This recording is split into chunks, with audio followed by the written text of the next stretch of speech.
I stood on my dad's porch with my mom's old recipe still warm in my hands, and he told me to leave like I was a stranger. The next morning, he called to demand the key to the property my mom left me. I did not yell. I did not cry. I said one sentence, and the entire perfect family they built cracked right down the middle. My name is Avery Parker, and I am 32 years old. I sat in my idling sedan, the heater rattling against the silence of the suburban night, staring at a house that looked like it had been ripped straight from the pages of a high-end lifestyle magazine. This was Wexford Heights. It was the kind of neighborhood where the snow did not seem to pile up in dirty mounds, but rather draped itself artistically over manicured hedges and slate roofs. Every house on the street was a competition in festive lighting. But my father's house won by a landslide. It glowed with a golden, aggressive warmth. Tasteful white string lights outlined every architectural peak of the roof. A massive wreath, surely costing $300 or more, hung centered on the mahogany front door, adorned with a velvet bow the color of oxblood. Through the large bay window, I could see the silhouette of a 12-foot fir tree, heavy with ornaments that probably cost more than my entire car. It was beautiful. It was perfect. And looking at it made me feel like an intruder in my own life. I looked down at the passenger seat. Sitting there, nestled in a cardboard box lined with tea towels, was a Dutch apple pie. It was still warm. I could smell the cinnamon and nutmeg overcoming the stale air of my car's ventilation system. This was not store-bought. This was my mother's recipe. It was the specific crumb-topping version that my father, Greg, used to beg for every December. I had spent 4 hours in my small kitchen that morning, peeling apples until my fingers were sticky and sore, making sure the crust was flaky, making sure it was perfect. I had told myself that this year would be different. I had told myself that if I just showed up with something sweet, something nostalgic, I could bridge the gap. I was not naive. I knew Vanessa, my stepmother, did not like me. I knew her daughter, Tessa, viewed me as a relic from a past they wanted to erase. But he was my dad, deep down. Under the layers of expensive sweaters and new country club mannerisms, he was still the guy who taught me how to fish at Pinewater Lake. I turned off the ignition.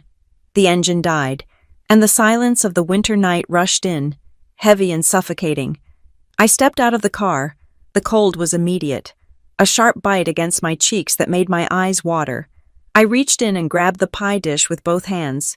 It was heavy, warm, and fragile.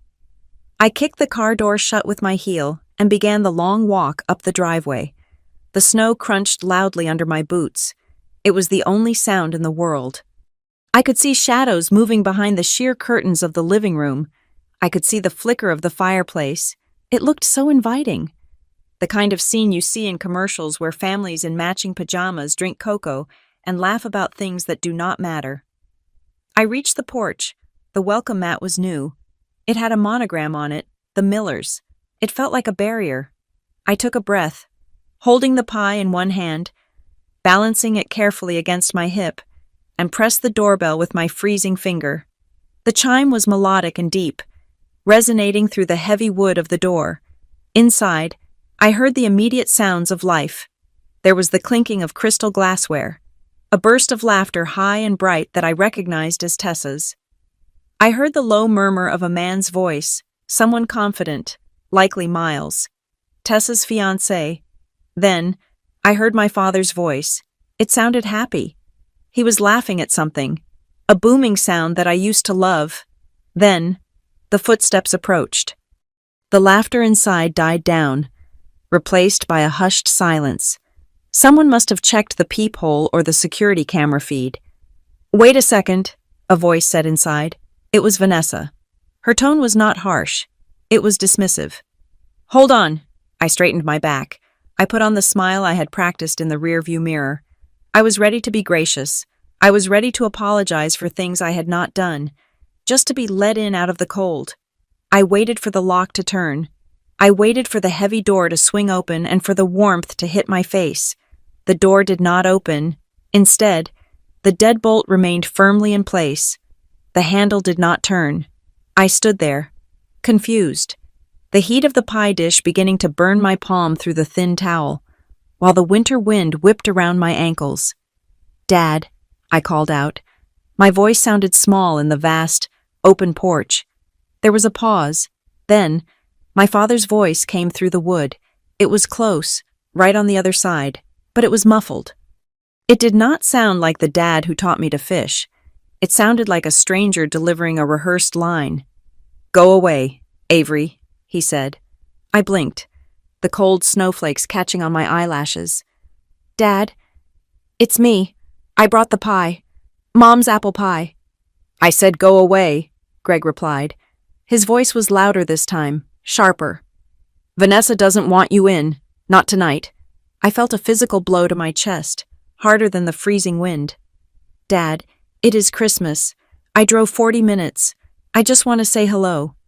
"We have guests, Avery," he said, and the way he said guests made it sound like royalty. "We are having a private celebration. Today is only for important people. Today is only for important people." The words hung in the freezing air between us, suspended like the ice crystals forming on the porch railing. I stood frozen. The rejection was total. It was not just that I was uninvited. It was the classification. I was not important. I was not family. I was a disruption to the aesthetic. Then, I heard it. It was faint, but in the silence of the night, it was unmistakable.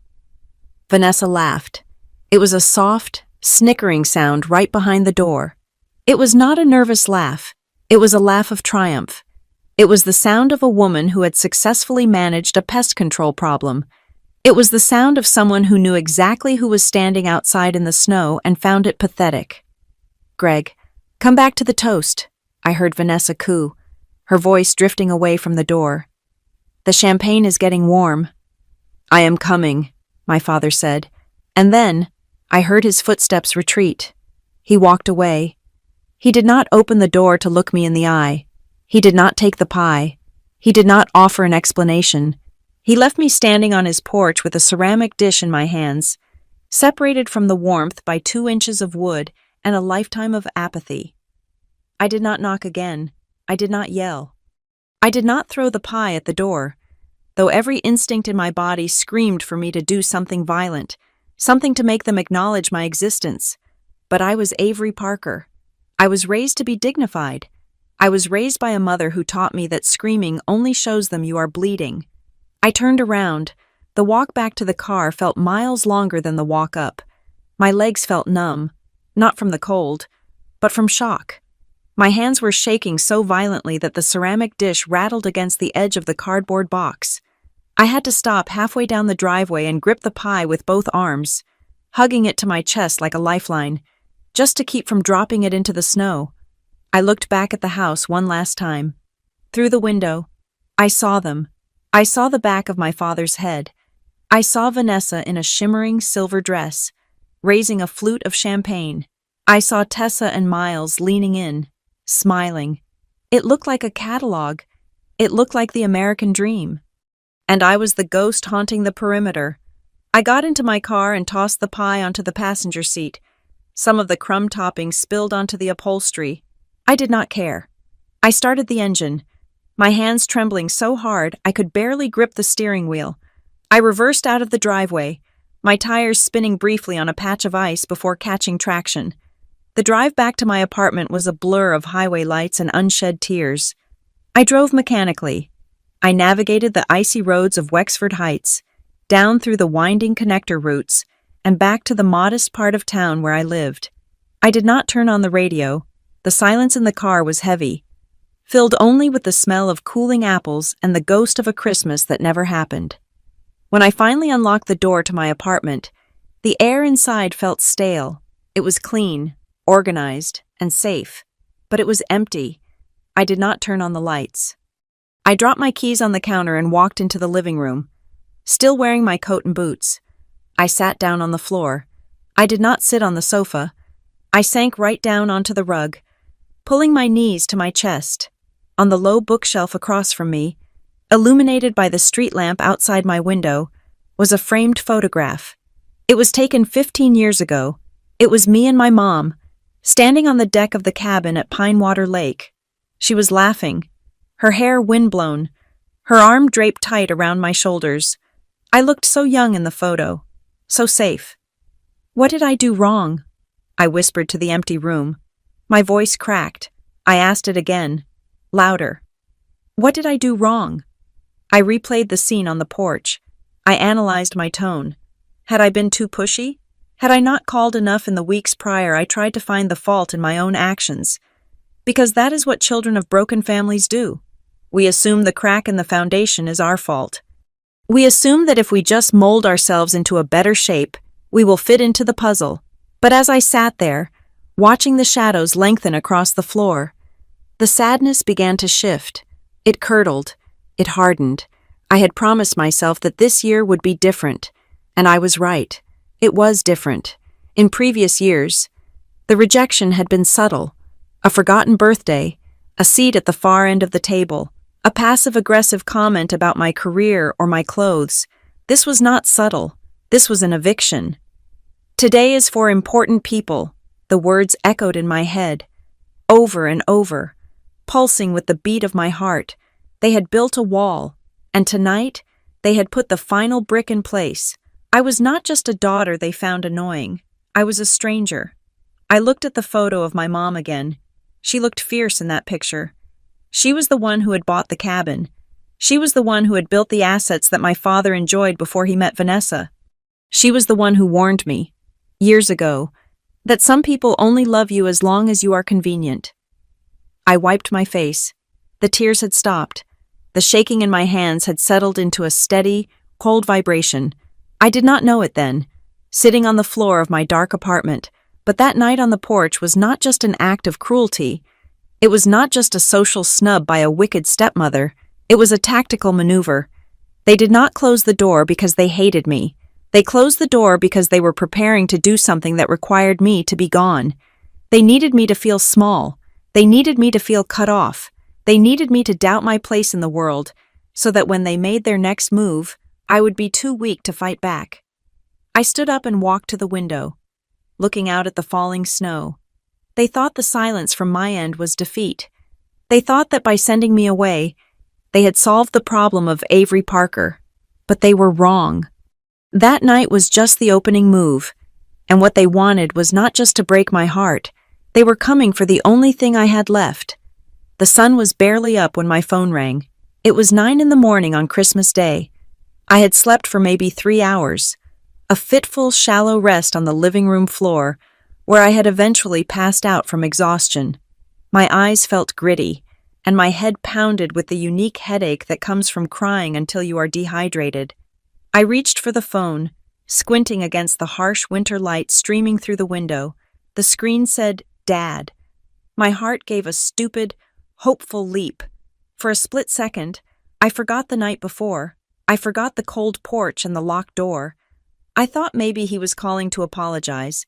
I thought maybe he had woken up, seen the empty space where his daughter should have been, and felt the weight of his conscience. I cleared my throat, trying to sound normal, trying not to sound like a woman who had spent her Christmas Eve hugging a cold pie dish. "Hello?" I answered. "Avery? Good. I caught you." Greg's voice boomed down the line. He sounded breathless. He sounded busy. He sounded cheerful. There was absolutely no trace of the man who had told me to go away less than 12 hours ago. The dissonance was so jarring I actually pulled the phone away from my ear and stared at it for a second. "Dad?" I asked, my voice wavering. "Is everything okay?" Fine. Everything is chaotic here. You know how it is," he said, rushing through the words. He sounded like a project manager running late for a meeting, not a father speaking to his child. "Listen, I need you to do something for me. I need the key to the cabin." I sat up straight, the blanket falling off my shoulders. "The cabin." "Yes, the Pinewater place," he said, impatient now. "Vanessa and I were talking this morning over coffee. Tessa wants to go up there next week. She wants to do her engagement photos in the snow. You know, by the frozen lake. It is supposed to be scenic." I felt the blood drain from my face. The cabin at Pinewater Lake was not just a piece of property. It was my mother's sanctuary. She had bought it with money she inherited from her own grandmother, long before she met my father. It was a small A-frame structure tucked deep in the woods, 2 hours north of the city. It smelled of cedar and old books. It was where we spent every summer. It was where I learned to swim. And crucially, it was the one place my father had always complained about. He hated the drive. He hated the bugs. He hated that the Wi-Fi was spotty. He had not set foot there in 6 years. Tessa wants to take photos there, I repeated, trying to process the request. But Dad, nobody has been up there in months. The heat is turned down to the maintenance level. The driveway is probably buried in 3 feet of snow. That is why Miles is going, Greg said. He wants to go up a day early to survey the place. He says he wants to check the structure, maybe see if we need to do some renovations to make it more comfortable for the shoot. He is very handy. You know, he wants to make sure it is perfect for Tessa. I rubbed my temples. The audacity was breathtaking. Dad, I said, keeping my voice low, you threw me out last night. There was a pause on the line. It was short, a mere hiccup in his manic energy. Oh, Avery, stop, he said, his tone shifting from busy to dismissive. Do not be dramatic. Last night was complicated. Vanessa was stressed. You know how she gets about hosting. We are moving past that. We are focusing on the family now. Tessa is getting married. This is a big time for us. For us. I am family too, I said. It was a weak protest, and I hated myself for making it. Then act like it, Greg snapped. The cheerfulness evaporated, replaced by the tone he used when I was a teenager and forgot to fill the gas tank. Act like a supportive sister. Tessa loves that lake. She deserves this. Don't be selfish. Avery, it is Christmas. For God's sake. I felt a wave of nausea. He was calling me selfish on the morning of a holiday I had spent alone, asking for access to a house that legally belonged to me, for the benefit of a stepsister who had never once been kind to me. Before I could respond, my phone vibrated against my ear. Then it vibrated again, and again. I pulled the phone away to look at the screen.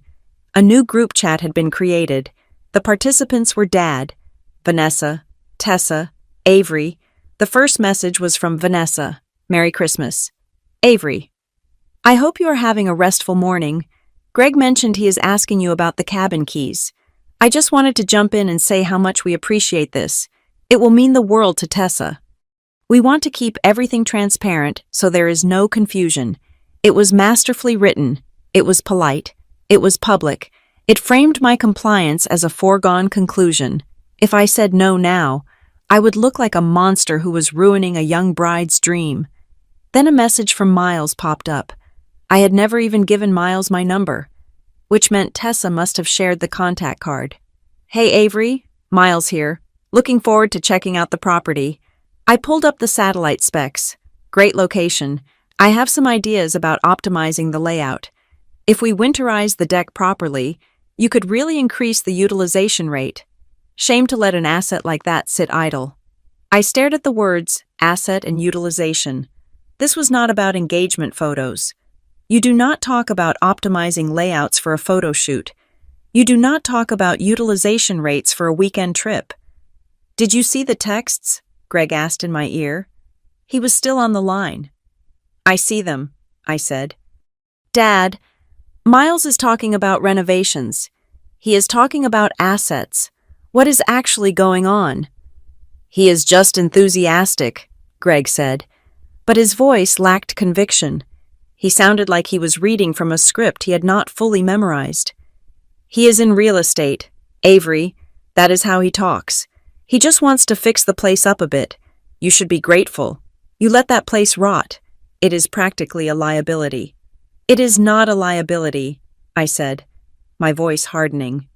It is maintained. I pay the property taxes. I pay the insurance. I pay for the landscaping service. It is a waste, Greg corrected himself. It is a waste of potential. Miles was saying last night that in this market, a waterfront property is a gold mine if it is managed right. We are just thinking about the future, the family's future. There it was again. We, family. I realized something then. Sitting on my floor in the cold morning light, my father was not coming up with these arguments. Greg was a man who worked in insurance sales. He did not use words like optimize or utilization. He did not care about the cabin. He had likely been coached all morning. I could picture it, Vanessa pouring him coffee, Miles showing him spreadsheets on an iPad, Tessa crying about how perfect the lake would be. They had worked on him until he believed that demanding my key was not theft, but a noble act of fatherhood. "Dad," I said, "the cabin is in my name. Mom left it to me." "And who paid the mortgage while she was sick?" Greg shot back. "We are not doing this, Avery.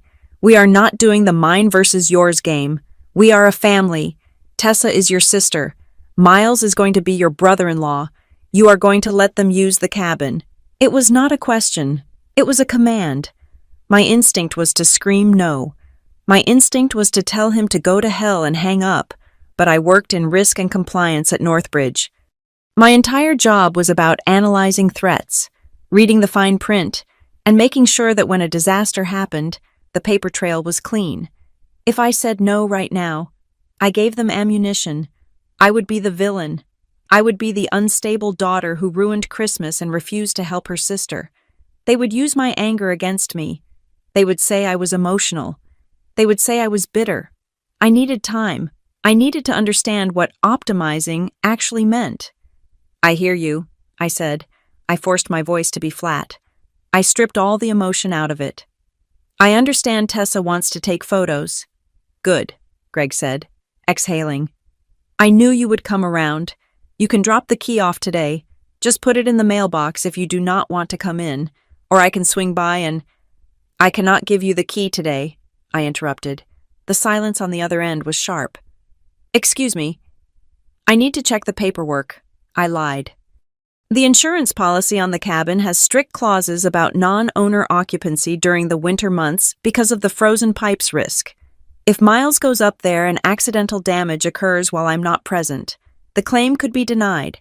I need to review the liability coverage before I authorize any guests." "Authorize guests?" Greg sputtered. "He is not a guest, Avery. He is family." "To the insurance company, he is a third party," I said. "And if he is doing surveys or renovations, that changes the classification of the visit from recreational to construction. That requires a different rider."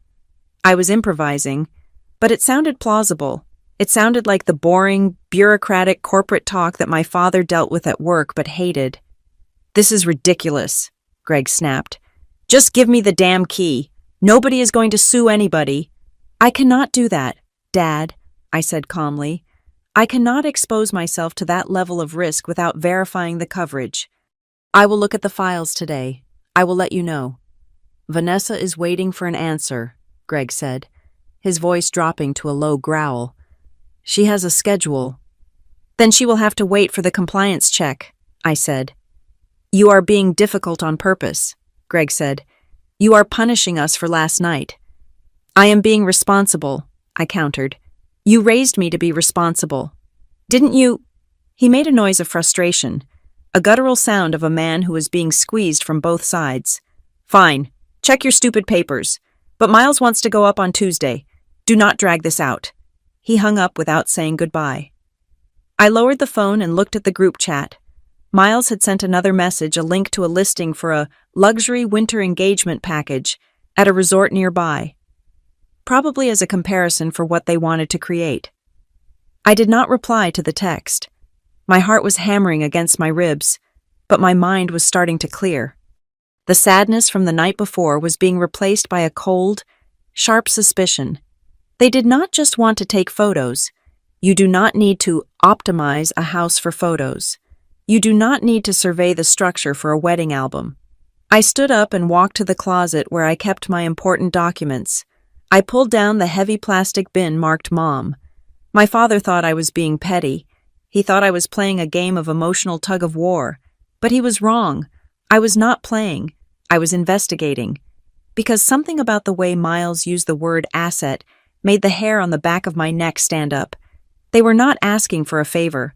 They were announcing a takeover. And if I was going to stop it, I needed to know exactly what legal ground I was standing on. I opened the bin. The smell of my mother's perfume drifted up from the papers, faint, floral, and heartbreakingly familiar. I took a deep breath. "Okay, Mom," I whispered. "Let us see what you really left me." The plastic bin containing my mother's life was heavy, sitting on my dining table like a tangible anchor in a world that had suddenly become unmoored. I had not opened this box in 3 years. The last time was when I needed to find her original Social Security card for a tax audit. I remembered closing it with a sense of grief so profound it felt like physical nausea. But today, there was no nausea. There was only a cold, vibrating clarity. I lifted the lid. Inside, the hanging folders were color-coded, a habit I had inherited from her. I bypassed the medical records and the sentimental letters and went straight to the folder marked Property Pine Water. I spread the documents out on the wooden table. The room was silent except for the hum of my refrigerator and the occasional passing car on the slushy street outside. First, I picked up the last will and testament. It was standard, drafted by a lawyer named Mr. Henderson when my mother first got sick. It was unambiguous. I leave my entire estate, real and personal, to my daughter, Avery Elizabeth Parker. Next, I found the deed of trust. My eyes scanned the legal description of the land, the lot numbers, and the boundaries, and there, in the section for the grantee, was my name, just my name, not Greg Parker, not the Parker Family Trust, just me. I dug deeper and found the document that mattered most, the quitclaim deed. Years ago, right after they bought the house in Wexford Heights. My father had signed this. My mother had insisted on it. She had used her inheritance to buy the cabin outright, and she wanted to ensure it remained separate property, distinct from their marital assets. I ran my finger over my father's signature. It was messy, hasty. I remembered that day. He had joked that she didn't trust him. She had just smiled and said, "I trust you, Greg. I just don't trust life." I set the paper down. Legally, I was bulletproof. The house was mine. My father had zero claim to it. Vanessa had negative claim to it, so why was I shaking? I turned to my laptop. I needed to verify something that had been nagging at me since the phone call with my father. He had mentioned that Miles had pulled up the satellite specs. That phrase was specific. You do not get detailed specs from Google Earth. You get them from a property report. I logged into my email and searched for Henderson. I wanted to find the old correspondence just to reassure myself. I found an email from 5 years ago, shortly after Mom passed.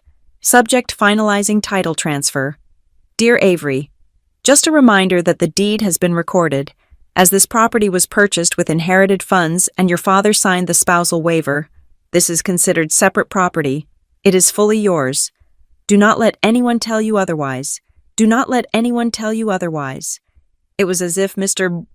Henderson had seen the future. I was about to close the tab when a notification in my spam folder caught my eye. It was from a service called Title Watch. I had signed up for it years ago, a free service that alerted homeowners if a lien was placed on their property or if someone requested an official copy of their deed. It was one of those set it and forget it things I used for my job in compliance. I clicked the email.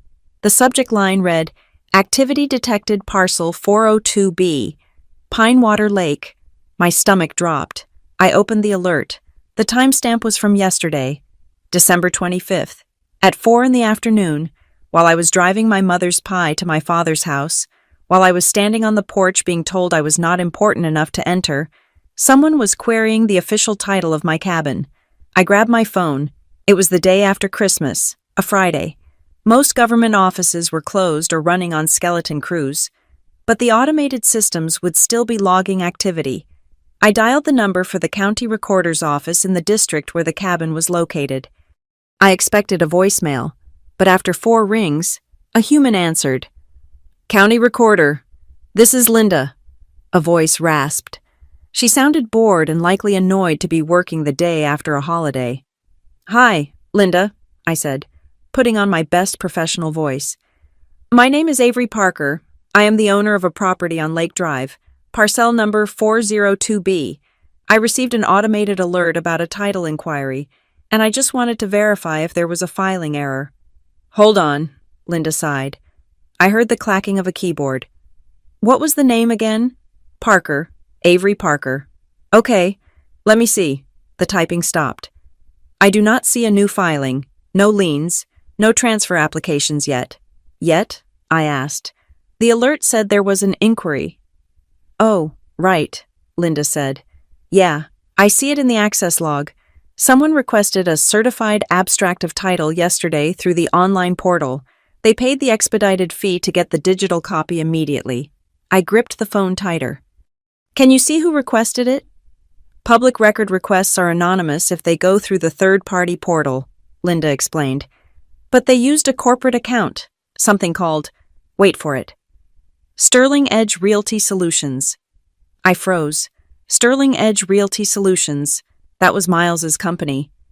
And Linda, I said, my voice trembling slightly, did they request anything else? Looks like they also pulled the plat map and the zoning restrictions for accessory dwelling units. Linda sounded confused. Are you planning to build a guest house or something? Because you cannot do that on a protected watershed. No, I whispered. I'm not planning anything. Well, somebody is, Linda said.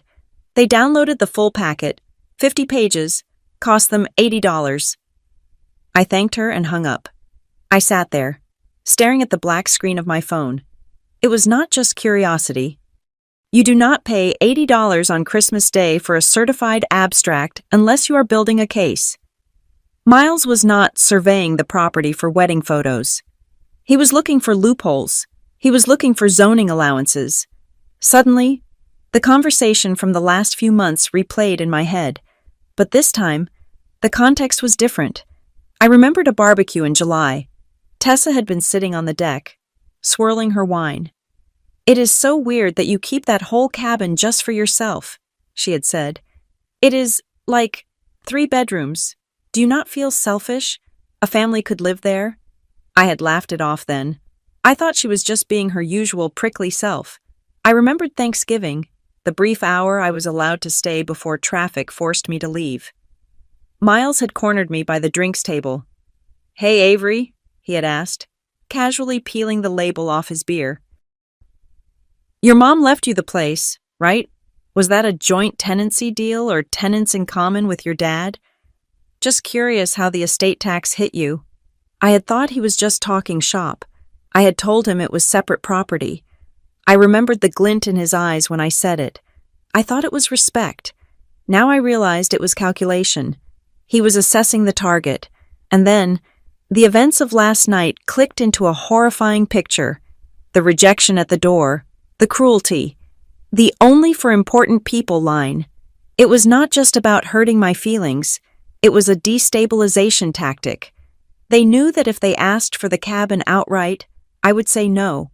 But if they broke me down first, if they made me feel isolated, unloved, and desperate to belong, then I might hand over the keys as a peace offering. They wanted me to feel like I owed them. They wanted me to buy my way back into the family using the cabin as currency. And once Miles got access, once he was inside with his contractor tools, he wasn't going to fix the deck. He was going to find a way to claim residency, or he was going to start unapproved construction that would tangle the title in liens, or worse, he was going to find some loophole in the zoning that they could exploit to force a sale. Sterling Edge Realty Solutions, I said aloud. I looked at the papers on my table. They were just paper. Paper could be lost. Paper could be burned. If Miles and my father were willing to access government databases on Christmas Day, what else were they willing to do? I stood up and grabbed my smartphone. I opened a scanning app. I worked methodically. I scanned the will. I scanned the quitclaim deed. I scanned the original purchase agreement from 20 years ago. I scanned the email from Mr. Henderson. I scanned the death certificate. I created a new folder in my cloud storage.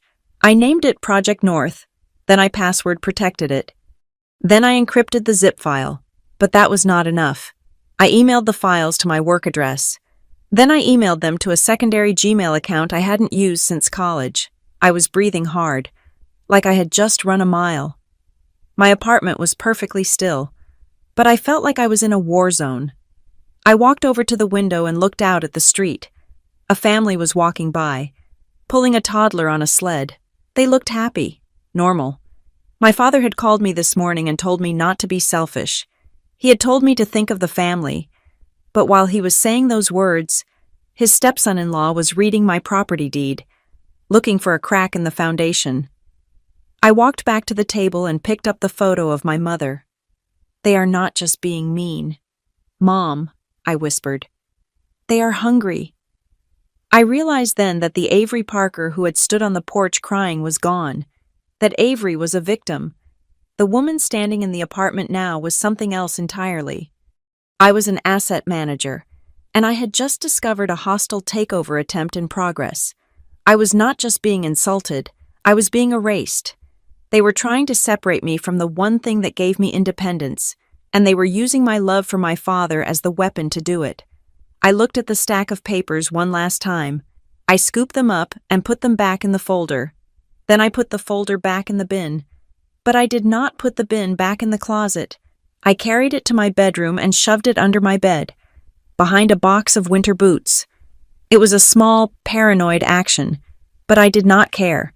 If they came here, if they used their spare key to check on me, I did not want the deed sitting on the dining table. I sat on the edge of my bed and looked at my phone. There were 3 new messages in the group chat. Vanessa Gregg says you are checking insurance. Let us know ASAP. We need to book the caterer for the shoot. Tessa, please do not be difficult. Avery, it is just a house. Miles, I can talk to your agent if the technical jargon is confusing. Let me help. I stared at the word help. He wanted to help himself to my inheritance. I did not reply. I turned the phone face down. I was done crying. I was done asking what I did wrong. The investigation was over. I knew exactly what was happening. And now, I had to make sure that when they finally made their move, they would walk straight into a wall. I walked into the guest room, which doubled as my storage space. In the corner, draped under a heavy quilt, sat my mother's cedar chest. I had not opened it since the week she died. The smell of cedar was too potent, too evocative of her presence. It was the scent of my childhood, of her wool sweaters, of the linens she only used for company. Opening it felt like reopening a wound that had never fully healed. But today, after seeing the digital footprints of Miles and Vanessa all over my property records, I felt a pull toward it. It wasn't just nostalgia. It was an instinct. I pulled the quilt off. The wood was smooth and cool under my fingers. I lifted the heavy lid, and the scent hit me sharp. Spicy cedar mixed with the fainter, sweeter smell of lavender sachets. The chest was filled with the artifacts of a life well lived. There were photo albums, a christening gown, a stack of old journals. I ran my hand over a soft cashmere scarf, the one she wore every winter. Beneath the scarf, tucked between the folds of a hand-stitched quilt, my fingers brushed against something stiff. It was a thick, cream-colored envelope. I pulled it out. On the front, in my mother's elegant, looping handwriting, were the words, "For Avery." When you feel pressured. My breath hitched. It wasn't for Avery when I'm gone, or for Avery on your wedding day. It was specific. When you feel pressured. I sat down on the floor, leaning my back against the chest. The silence of the apartment seemed to deepen, the noise of the outside world fading away until there was only me and this message from the grave. I carefully tore open the seal. The letter inside was 3 pages long, written on her favorite stationery. The ink was blue, unfaded. My dearest Avery, if you are reading this, I assume enough time has passed that the initial grief has settled, and life has begun to move forward. But I also assume that something has happened to make you feel small, to make you feel like you owe something to people who have not earned it. I wiped a tear from my cheek. She knew. Even then, she knew. I want to talk to you about the cabin. The letter continued. I know you think of it as just a summer house, a place where we grilled corn and caught fireflies. But to me, it was always more than that. It was insurance. I love your father. You know I do. But I also know that Greg is a man who likes the path of least resistance. He is a good man, but he is pliable. He wants peace, and sometimes he will trade the wrong things to get it. I nodded slowly, the truth of her words resonating with the pain in my chest. That was exactly what Greg was doing. He was trading my dignity and my property for peace with Vanessa. When I bought the cabin with Nana's money, I saw how people looked at it. Not just strangers, but friends, family. They see a second home and they think excess. They think available. They think that because you have it, you are obligated to share it. People who are otherwise kind can become very cold when they spot an opportunity. Assets change the temperature of a room. Avery. I thought of Miles. I thought of his utilization rates and optimizing layouts. He didn't see a home. He saw an opportunity. He saw a resource that was being wasted on a single woman. I insisted on the separate title not because I didn't trust your father to love me, but because I didn't trust the world to treat you fairly if he was not there to protect you, or, heaven forbid, if he was the one being pressured. I turned the page. My hands were trembling again, but this time it wasn't from fear. It was from the shock of validation. I wasn't crazy. I wasn't being selfish or dramatic, as Greg had claimed. I was responding to a threat that my mother had identified years ago. There is a reason the deed is in your name alone. It is your anchor. It is your leverage. It is the one thing that ensures you never have to stay in a room where you are not respected just because you have nowhere else to go. And then, I read the sentence that made my heart stop. If a day comes when you are being argued over at a holiday dinner, or if you are made to feel guilty for owning what is rightfully yours, remember this: the cabin is yours. It is not a favor someone is allowing you to keep. It is your birthright. Do not apologize for it. I let out a shaky breath. Argued over at a holiday dinner. It was as if she had been standing on the porch with me last night. She had foreseen the exact dynamic, the guilt trips, the exclusion, the manipulation. But the letter wasn't just emotional support. The final page was practical. It was tactical. I took a precaution. She wrote, "When Mr. Henderson filed the deed, I had him register a standing fraud alert and a notice of interest with the county title company.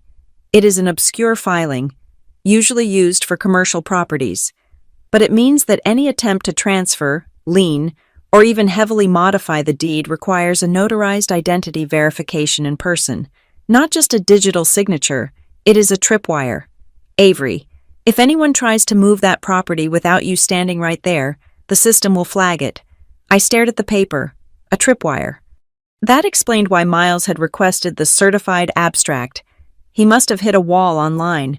He tried to do something, maybe prep a transfer, maybe set up a lien for a loan and the system blocked him.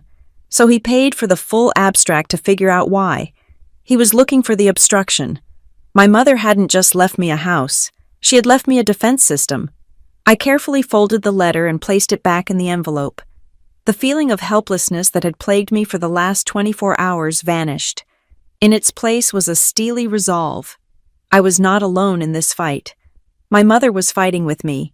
She had planted mines in the field years ago, knowing that one day, wolves might come to the door. I stood up and walked out of the guest room.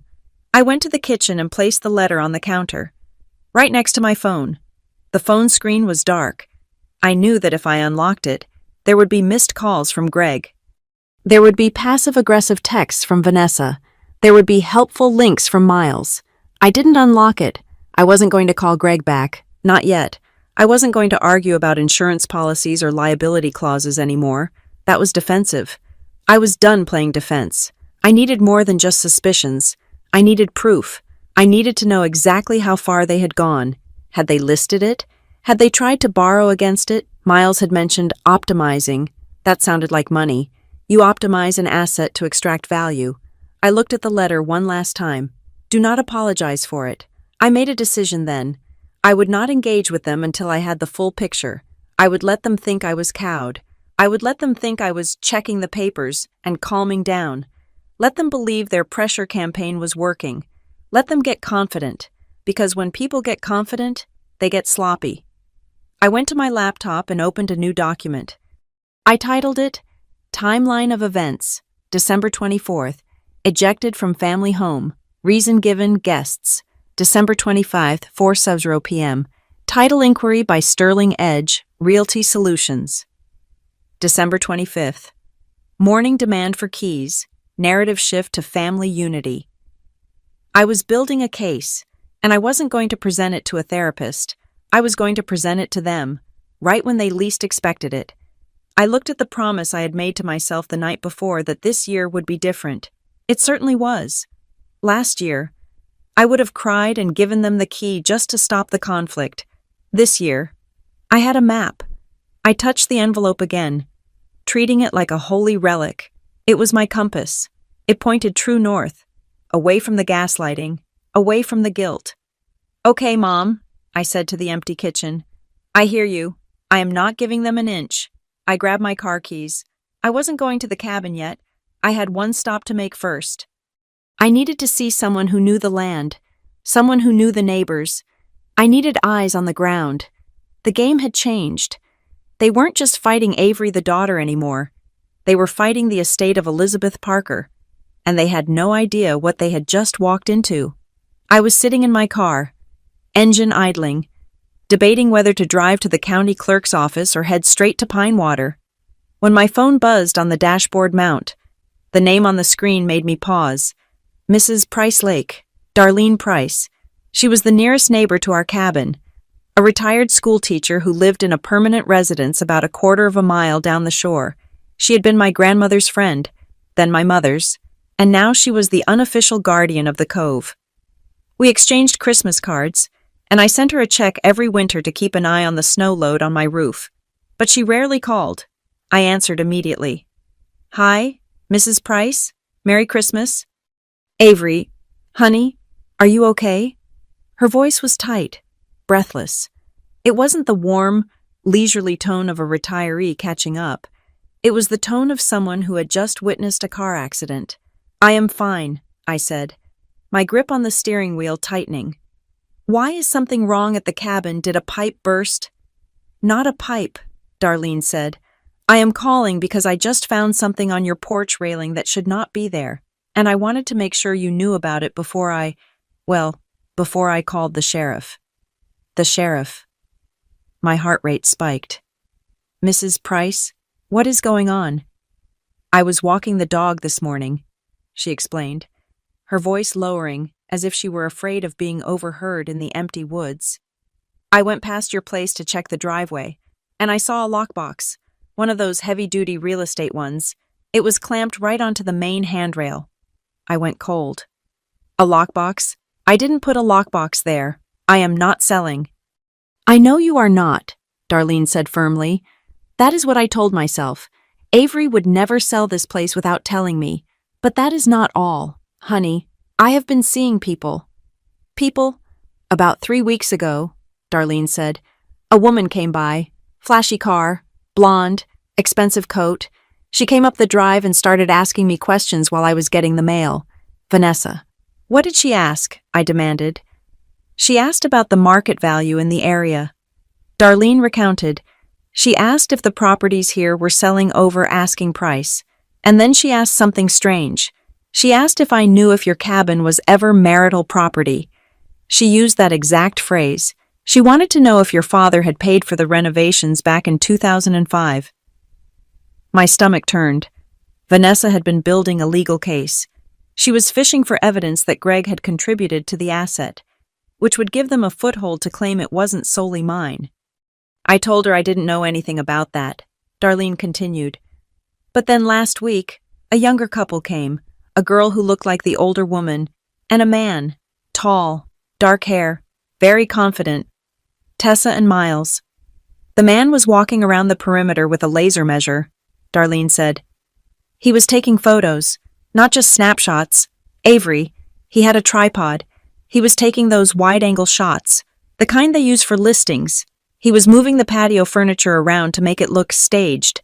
I felt a wave of dizziness. Miles hadn't just been surveying for a wedding shoot. He had been preparing a marketing campaign. And then today, I see the lockbox," Darlene said. "It has a code pad on it. I knew something was wrong. So, I went and got my bolt cutters from the shed. I cut it off. Avery, it is sitting on my kitchen table right now. You cut it off? I asked, a mixture of shock and gratitude washing over me. Damn right I did, she said. It is your house. If you didn't put it there, it is trespassing. But Avery, you need to check the internet. My grandson, he looks at those rental apps. He showed me something. What did he show you? I asked, though I already dreaded the answer. Just look, she said. I think you have a problem. I thanked her, promised I would be there soon, and hung up. My hands were shaking so hard I could barely type. I opened the most popular vacation rental app on my phone. I typed in Pinewater Lake. I filtered for 3 bedrooms. I filtered for waterfront. There were only 12 results. I scrolled past the familiar cabins I knew, and then, there it was, my cabin. The photo was new. It was taken from a low angle to make the A-frame look majestic against the snowy backdrop. The sky had been edited to a vibrant blue. The patio furniture was arranged exactly as Darlene had described, with a bottle of wine, not my wine, sitting on the table. The title of the listing read, The Lakeside Haven. Perfect for intimate weddings, winter escapes. I clicked on it. My breath caught in my throat. Host Luxury Lake, stays managed by Miles. Description, experience the ultimate winter retreat. This recently updated family estate offers private lake access, a cozy fireplace, and a chef's kitchen, now accepting bookings for the holiday season and into the new year. Special packages available for wedding parties. Availability. January 2nd, open. January 15th, open. They were renting it out. They weren't asking to borrow it for a photo shoot. They weren't asking to use it for the family. They had already listed it. They were actively soliciting customers. I looked at the pricing. $450 a night. I scrolled down to the house rules. No pets. Key access via lockbox code provided upon booking. I felt a surge of rage so pure it almost blinded me. This wasn't just a boundary violation. This was fraud. This was theft. They were selling access to a property they did not own. And the timing. The timing was diabolical. The listing had been posted 3 days ago, before Christmas, before Greg had even asked me for the key. That meant the plan was already in motion before I even arrived at the house with the apple pie. The rejection on the porch wasn't a spontaneous reaction to Vanessa's stress. It was a calculated move to alienate me, to make me vulnerable, so that when they demanded the key the next morning, I would be so desperate for reconciliation that I would hand it over without asking questions. If I had given Greg the key this morning, Miles would have put it in that lockbox. The first renters would have arrived in January. And once there were paying tenants inside, once there was a revenue stream, they would have used that money to argue that they were managing the asset. They would have claimed I had abandoned it, and they were stepping in to save it. They were trying to create a fait accompli, a done deal. They wanted to present me with a reality where they were already running the show, making it impossible for me to kick them out without ruining reservations and contracts. I took a screenshot of the listing. I captured the host name. I captured the photos. I captured the calendar. Then, I looked at the contact info. It was a Google Voice number, but the profile picture was Miles, smiling his winning smile in a sharp suit. I sat back in my car seat, the cold leather pressing against my spine. My father had called me selfish. He had told me I was hurting the family. Meanwhile, his wife and her daughter's fiancé were running an illegal hospitality business out of my living room. I remembered the inquiry on the title report. Miles wasn't just checking zoning for a guest house. He was probably checking to see if he could get away with this. He probably wanted to see if I had a mortgage, if the bank would notice a commercial listing. He saw the property was paid off, owned by a single woman, and thought, easy target. They thought I was just a sad, lonely daughter who would do anything for Daddy's approval. They thought I was weak.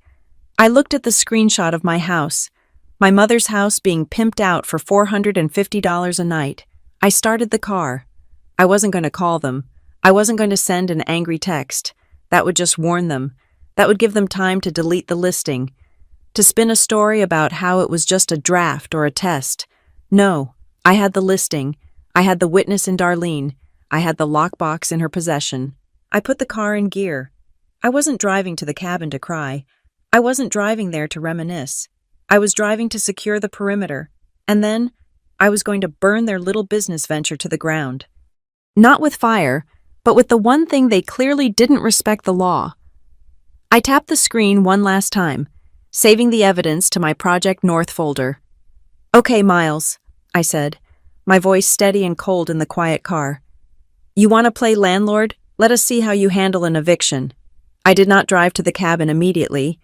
Emotion was a liability in a crisis, and I had already spent enough time reacting. Now, I needed to execute. I pulled into the parking lot of a coffee shop 2 towns over from Wexford Heights, bought a black coffee, and opened my laptop. My first call was not to my father, but to a woman named Sarah, a civil litigation attorney who had been recommended to me by a colleague at Northbridge Risk Compliance. It was the day after Christmas, a Saturday, and I knew I would likely get her voicemail, but my colleague had given me her personal cell number for emergencies. She picked up on the 3rd ring. "Sarah speaking?" "Hi, Sarah. This is Avery Parker. Mark from Northbridge gave me your number. I have a situation involving potential title fraud and unauthorized commercial use of a property I own. I need to know how to lock it down before I confront the parties involved." I kept it brief. I did not mention it was my family. I did not mention the apple pie or the tears. I spoke in the language of fax deed holder, unauthorized access, intent to monetize. Sarah listened without interrupting. When she spoke, her voice was sharp and clinical. "First, do not give anyone access. If they establish tenancy, even by just staying there for a few weeks and receiving mail, it becomes a nightmare to evict them. Second, you need to file an affidavit of title with the county immediately, stating that no other parties have authorization to conduct business or transfer ownership. It puts a cloud on the title that alerts lenders. Third, if there is a listing online, you need to DMCA it. Treat it like a copyright strike. They are selling a product they do not own." "I have the listing," I said, looking at the screenshot on my phone. "They are using photos of my property." "Good," Sarah said. "Send a cease and desist to the platform's legal department. Attach your deed.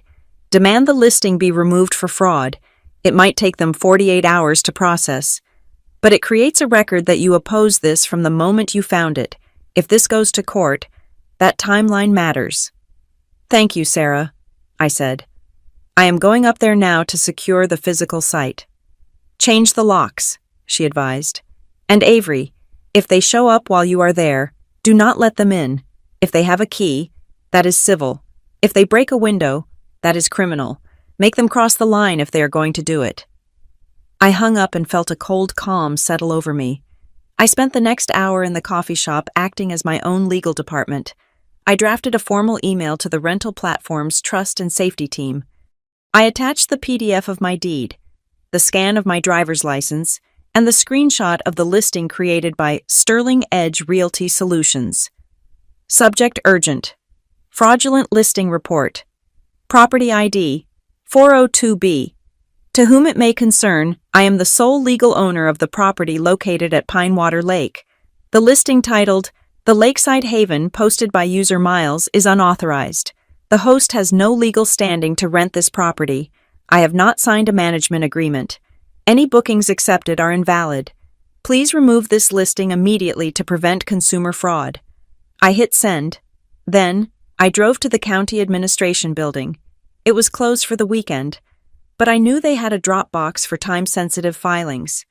I filled out the notice of interest form I had downloaded, attached a notarized copy of my identity. Luckily, I carried my notary seal in my work bag and dropped it in the metal slot. It would be stamped first thing Monday morning. If Miles tried to file anything else, my notice would be sitting right on top of his pile. Only then did I drive to the hardware store. I bought a heavy-duty deadbolt, the kind with a keypad that I could control from my phone. I bought a video doorbell with a battery pack since I did not have time to mess with wiring. I bought 4 private property, no trespassing signs. I bought a new set of window locks, the cashier, a teenager chewing gum, looked at my pile of security equipment. Rough neighborhood. Just checking for pests, I said. The drive to Pinewater Lake took 2 hours. The roads were slick with black ice, but I drove with precision. When I turned onto the gravel driveway leading to the cabin, the sun was beginning to set, casting long, bruised shadows across the snow. The cabin stood silent among the pines. It looked peaceful, but as I walked up the steps, the violation was obvious. The scratch marks on the railing where Darlene had cut the lockbox were fresh and raw, exposing the light wood beneath the stain. I saw footprints in the snow that were not mine, large boot prints around the foundation. Likely where Miles had been surveying. I did not go inside to reminisce. I went to work. I unscrewed the old lock. It was a brass handle my mother had picked out. I felt a pang of sadness as I removed it, but I replaced it with the matte black digital deadbolt. I programmed a code that only I knew. I installed the video doorbell, syncing it to my phone so I would get an alert the second anyone stepped onto the porch. I walked the perimeter. I hammered the private property signs into the trees lining the driveway. They were ugly, bright orange and aggressive, clashing with the natural beauty of the woods.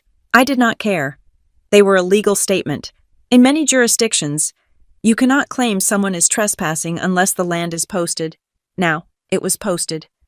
By the time I finished, it was dark. The temperature had dropped to 10 degrees. I went inside, turned on the lights, and sat at the dining table, the same table where we used to play Scrabble. It was time to spring the trap.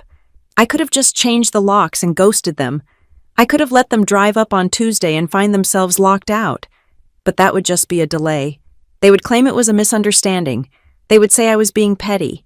I needed to expose the lie while they were all in the room. I opened the group chat. It had been silent for 6 hours, likely because they were waiting for me to cool off and comply. I typed carefully. Avery.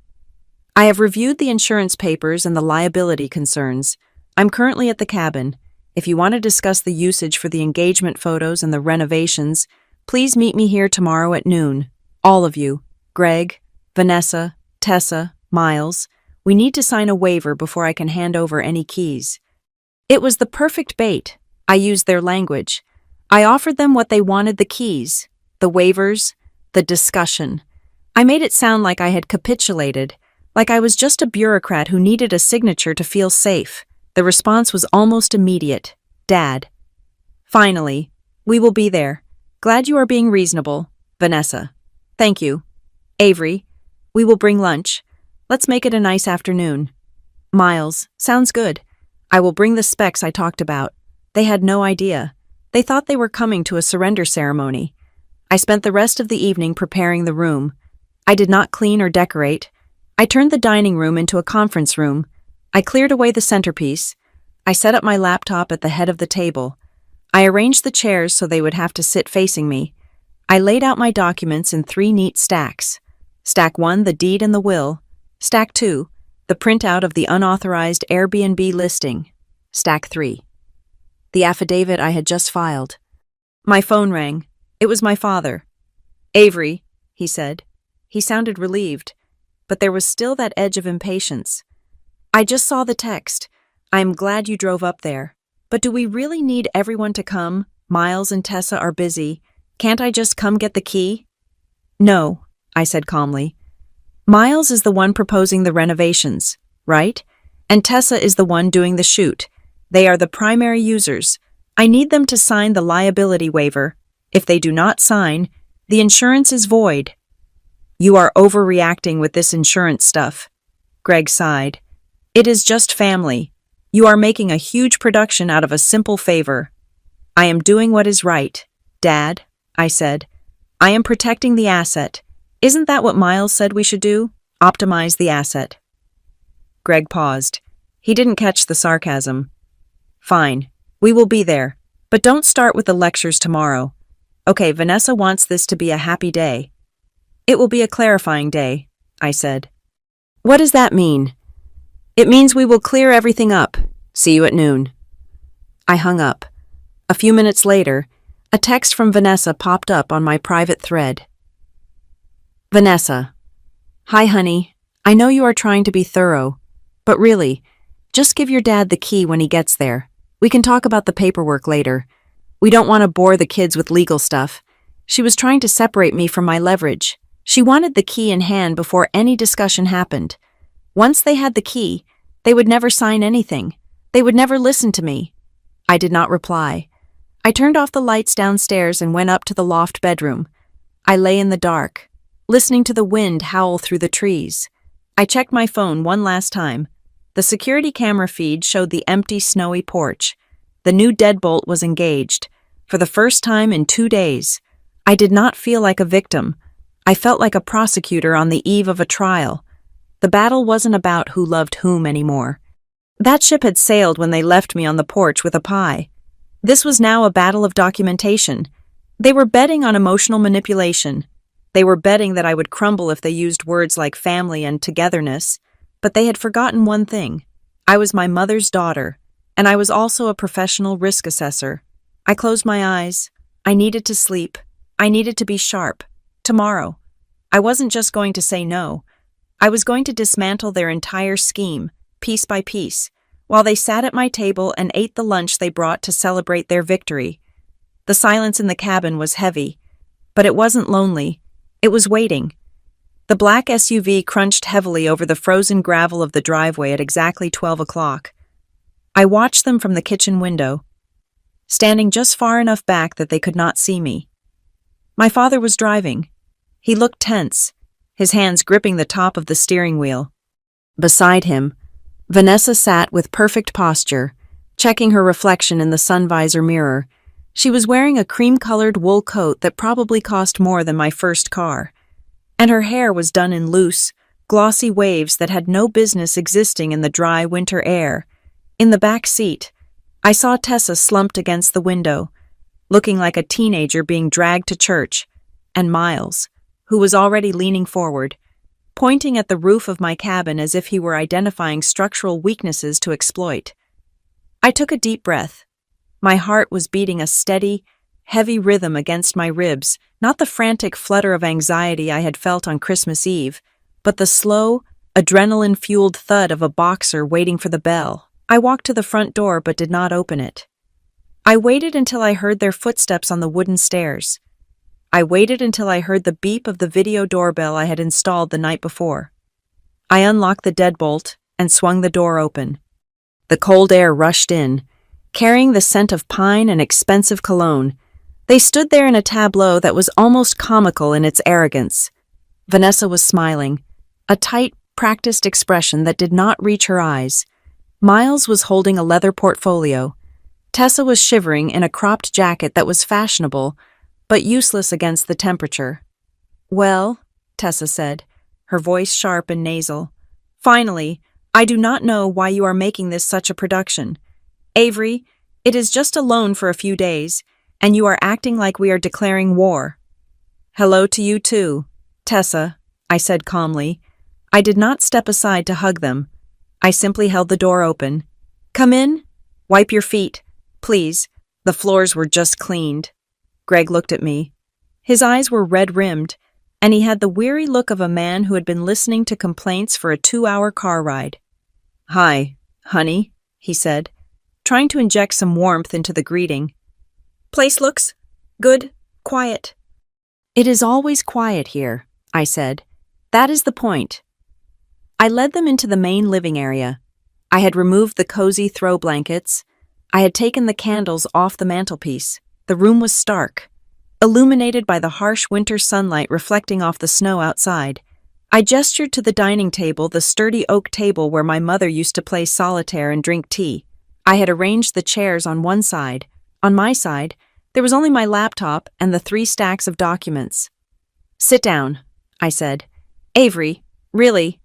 Vanessa laughed, a tinkling sound that grated on my nerves. "We brought lunch. Can't we just unpack the sandwiches and talk like normal people? You are treating this like a deposition." "We can eat later," I said, remaining standing.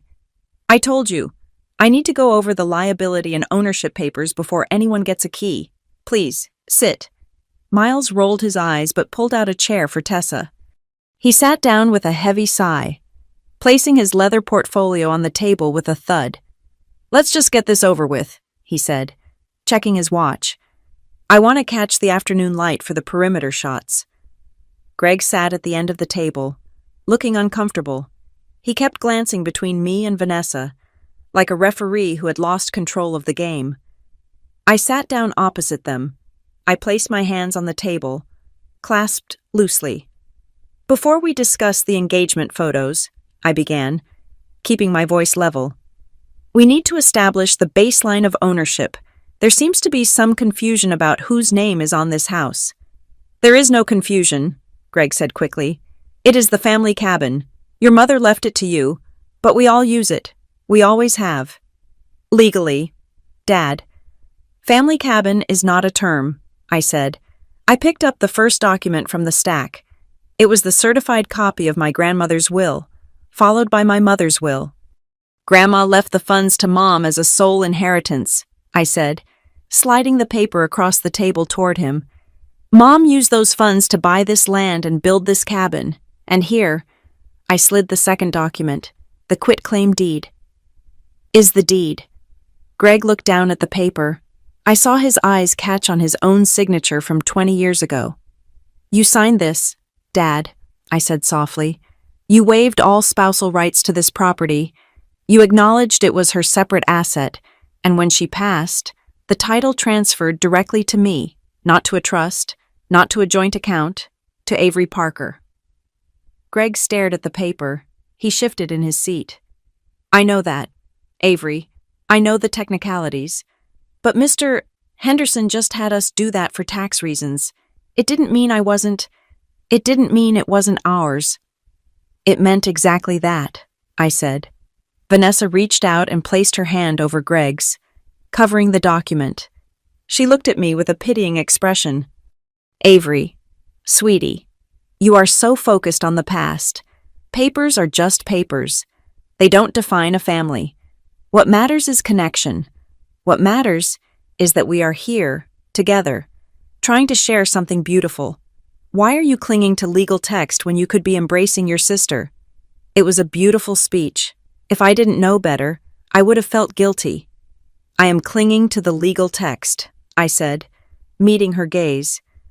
Because papers become very important when people try to take things that do not belong to them. The room went silent. The air pressure seemed to drop.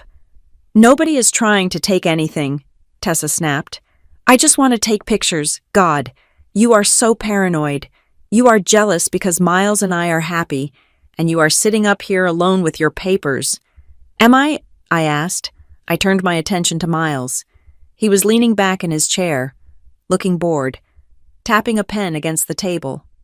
Miles, I said, you mentioned in the group chat that you wanted to optimize the property. You talked about utilization rates. What exactly did you mean by that? Miles smirked. He sat up, clearly happy to be asked about his area of expertise. He thought this was his moment to dazzle me with business jargon. Look, Avery, he said, using a tone one might use with a slow child. I am in real estate. It is what I do. I look at this place, and I see wasted potential. You come up here, 4 weekends a year, the rest of the time it sits empty. That is bad asset management. So you want to manage it? I asked. I am saying we could turn it into a revenue stream, Miles said, leaning forward. We fix up the deck, modernize the kitchen, maybe add a hot tub. This location. In the winter you could get $400 or $500 a night easy. I ran the comps. If we start now, we could have a solid cash flow by February. That pays for the wedding, pays for your maintenance costs, and puts money in everyone's pocket. Everyone's pocket, I repeated. Well, yeah, Miles shrugged. I would handle the management, so I would take a percentage. Your dad and Vanessa put up the capital for the renovations, so they get a cut. You get a cut for holding the deed. It is a win-win. We were actually thinking about blocking out the whole summer calendar after the wedding to really maximize the high season. Greg looked up, frowning. Wait, Miles, you said we were just going to rent it out a few weekends to cover the cost of the deck. You didn't say anything about blocking out the summer. It is just a strategy, Greg, Miles said quickly, waving a hand. We have to be aggressive if we want to see a return on investment. I see, I said. So this isn't about engagement photos. It is about launching a business. It is about helping the family, Vanessa interjected, her voice sharpening. Greg, don't look at me like that. Miles is just trying to be helpful. Avery struggles with the upkeep costs. We all know that. I do not struggle with the upkeep, I said. I have never asked you for a dime. But you could have more, Vanessa said. Why be proud and poor when you could be smart and rich? Miles has a plan. We should listen to him. Right, I said. A plan. I reached into the folder next to my laptop. I pulled out a glossy photograph. It was the picture Darlene had sent me, printed on high-quality paper. It showed the heavy-duty real estate lockbox clamped onto my front railing. I slid the photo into the center of the table, right between the deed and Miles's leather portfolio. Then explain this, I said. The silence that followed was absolute. Miles froze. His pen stopped tapping. He stared at the photo, his jaw tightening. Tessa leaned in to look, then recoiled, as if the photo were hot. Vanessa's perfect smile faltered for the first time, her lips thinning into a straight line. Greg picked up the photo. He squinted at it. What is this? He asked. Is that our porch? That is my porch, I corrected him. And that is a contractor's lockbox, the kind used by real estate agents to let strangers into a house when the owner is not home. I looked at Miles. Who put this here? Miles? Miles cleared his throat. He looked at Vanessa, then back at me. I put a temporary box up when I was here last week, just in case. In case of what? I asked. In case you lost the key you didn't have. In case the contractors needed access. Miles stammered. For the estimates, I didn't want to bother you every time a guy needed to measure the windows. Contractors, Greg asked, his voice rising. Miles, you told me you were doing the survey yourself. You didn't tell me you were bringing in contractors. I was just getting quotes, Miles said defensively. Jesus, Greg, I am trying to save you money. You put a lockbox on a house that isn't yours, I said, my voice cutting through his excuses. Without asking the owner, that is trespassing. Miles, if my neighbor hadn't seen it and cut it off, who would have the code? You. Yes, me, Miles said, his face reddening. So what? We are family. And what was inside the lockbox? I asked, because there was no key. Miles didn't answer. He looked down at the table. You were creating the appearance of access, I said. You wanted to make it look like the property was managed. You were staging the scene. Greg looked at the photo, then at the deed, then at his wife. The cognitive dissonance was washing over his face in waves. He wanted to believe Vanessa. He wanted to believe this was all innocent, but the physical evidence, the lockbox on his daughter's house, was hard to ignore. Vanessa, Greg said slowly, did you know about the lockbox? Vanessa smoothed her hair. She composed herself instantly, pivoting back to the victim role. Greg, honestly, I might have heard Miles mention it. I don't know the technical details. They were just trying to be proactive. Why does Avery always assume the worst? She is twisting everything to make us look like criminals. I am not twisting anything, I said. I am showing you a photograph. It is a box, Vanessa cried out, her voice pitching up. A metal box. And for that, you are ruining Tessa's engagement. You are accusing your father's wife of... What, trespassing? I am accusing you of planning something you didn't tell Dad about. I said. Greg looked at me. Avery, stop. Okay, maybe Miles overstepped. Maybe he got too excited about the renovations. But let's not blow this out of proportion. He took the box down. Right, it is gone. Darlene took it down, I said. Miles would have left it there. Okay, so it is down, Greg said, rubbing his temples. Look, can we just reset? We are here. We are talking. Miles, apologize for the box. Avery, accept the apology. Let's sign your waiver and just... Move on. He was desperate for the tension to end. He wanted to go back to the illusion of the happy family. He was willing to overlook the lockbox if I just let it go, but I couldn't let it go, because the lockbox was just the tip of the iceberg. I looked at my father. I saw the fear in his eyes. The fear of conflict. The fear of losing Vanessa. The fear of admitting he had been played. I felt a pang of pity for him. But pity wasn't going to save my house. I cannot accept an apology, Dad, I said, because the lockbox wasn't just for contractors. What do you mean? Greg asked, his hand pausing halfway to his water glass. I reached for my laptop. I opened the lid. The screen came to life, glowing bright in the dimming room. I mean, I said, turning the laptop around so the screen faced them, that you don't use a lockbox for engagement photos. You use it for customers. I saw Miles's face go pale. He knew what was coming. Avery, don't, Miles warned, his voice low and threatening. Don't what? I asked. Don't show my father what you have been doing since before Christmas. I looked at Greg. Dad, look at the screen. He leaned forward. He adjusted his glasses. He looked at the image displayed there. It wasn't a photo of the cabin. It was a web page. And as he read the headline, the confusion on his face began to crumble into something much darker. The trap was sprung. Now, I just had to watch them fall.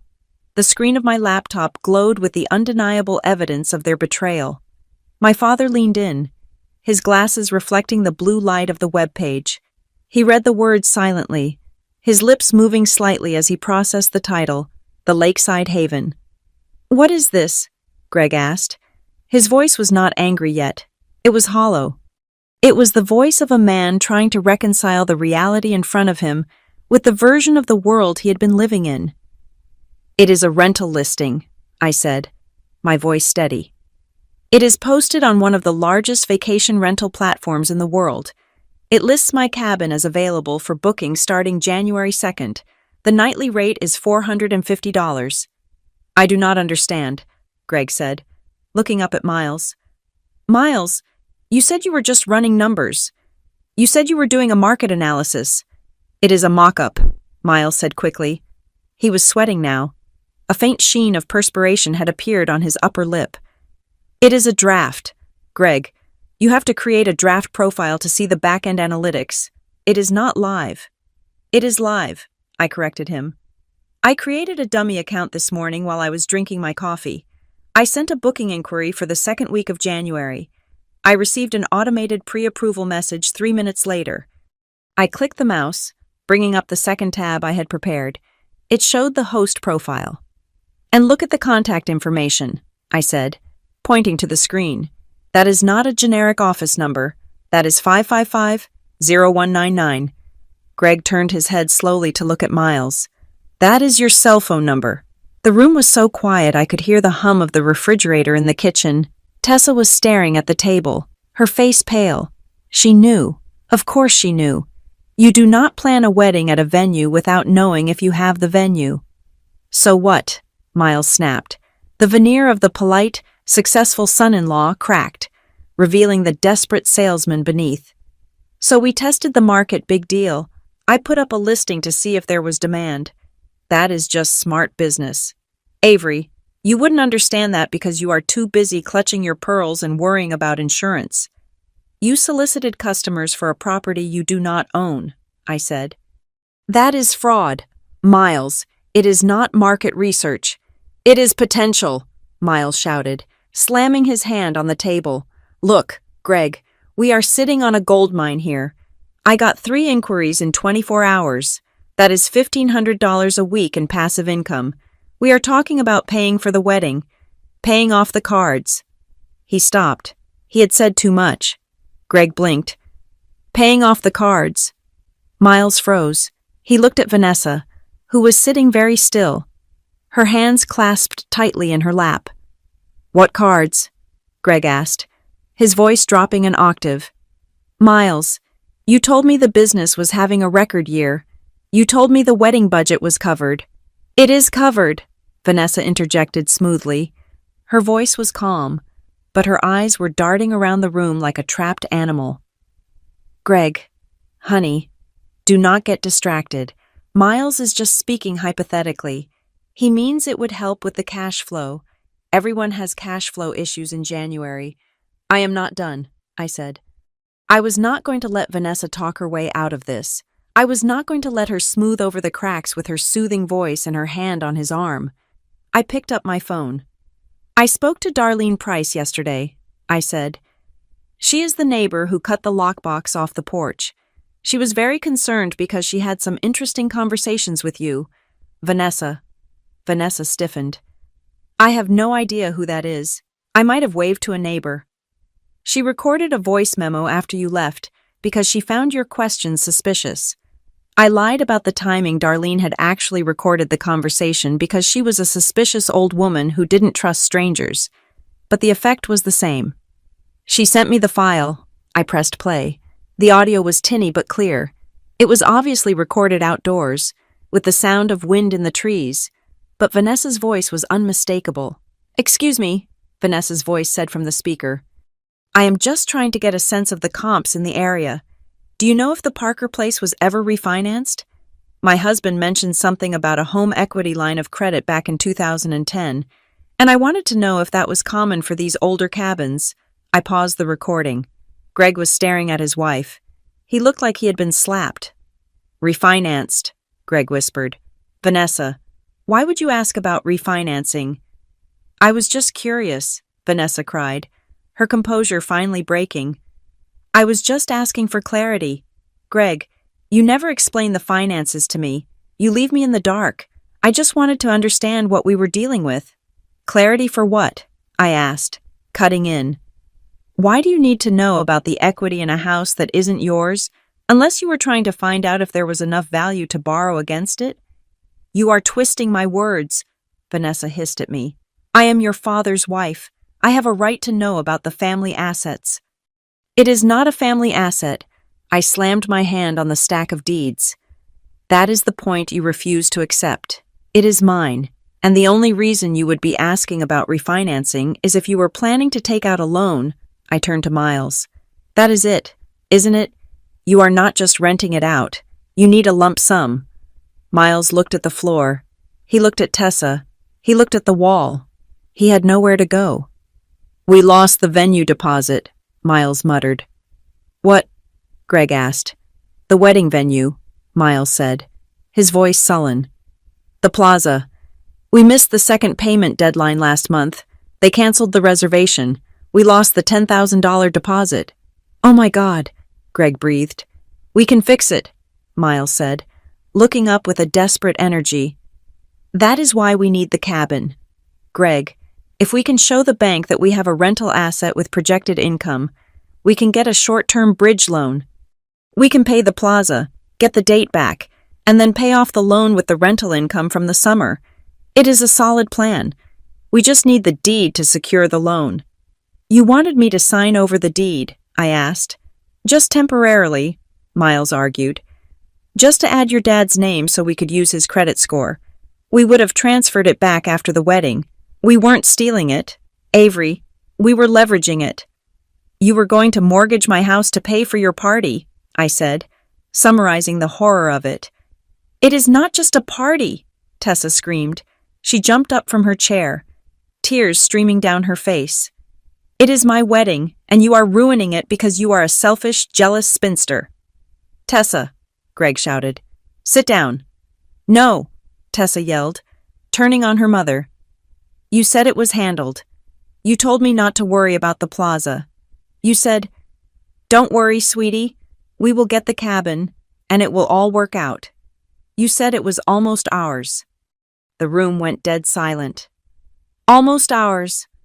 The words hung in the air, heavy and toxic. Greg slowly turned his head to look at Vanessa. His face was gray. He looked 10 years older than he had when he walked in. You told her it was almost ours, Greg asked. His voice was trembling. Vanessa reached for him. Greg, honey, she is upset. She is exaggerating. I just meant that Avery would help us. I meant that we are a family and we share things. No, Greg said. pulling his arm away from her touch.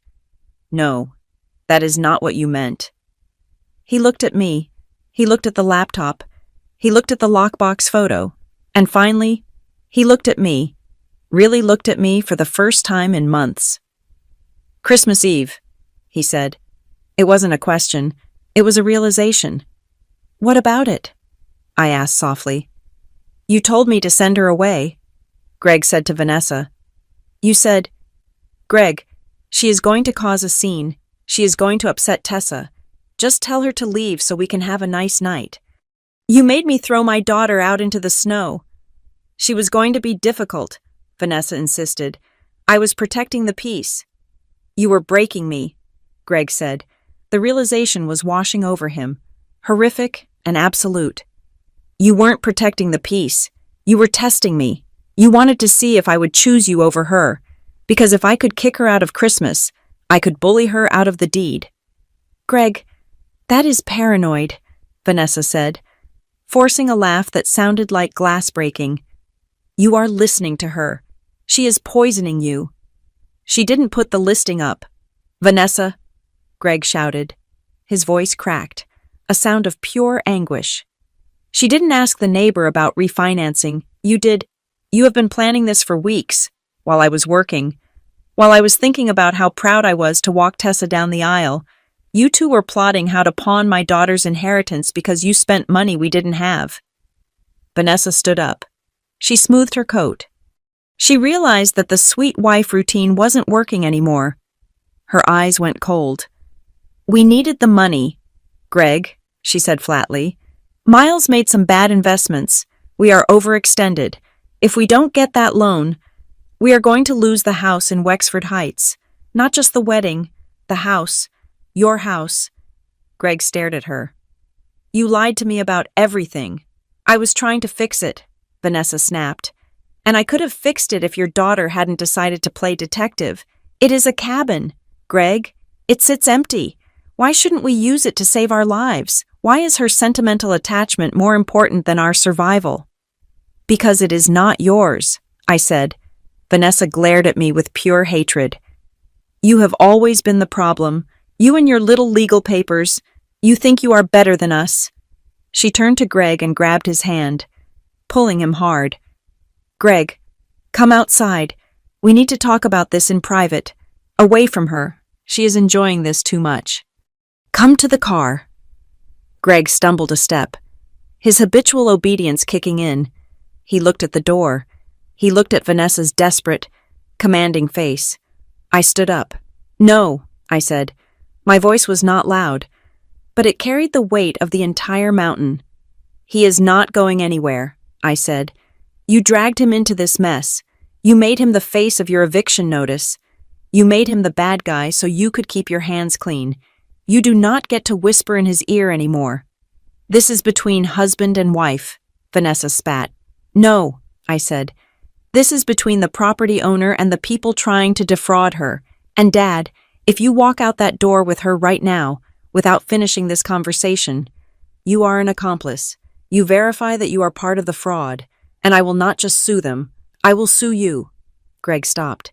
He looked at the hand Vanessa was gripping. It was the hand of the woman he had tried so hard to please. The woman for whom he had sacrificed his relationship with me. He looked at the table where the evidence lay spread out like an autopsy of his marriage. He saw the debts he didn't know about.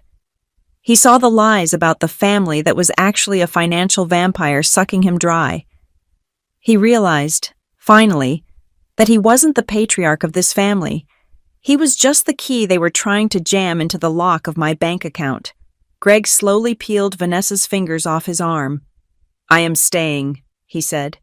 Vanessa's face crumpled from anger into shock. "Greg." "I said I am staying," Greg repeated, his voice gaining strength.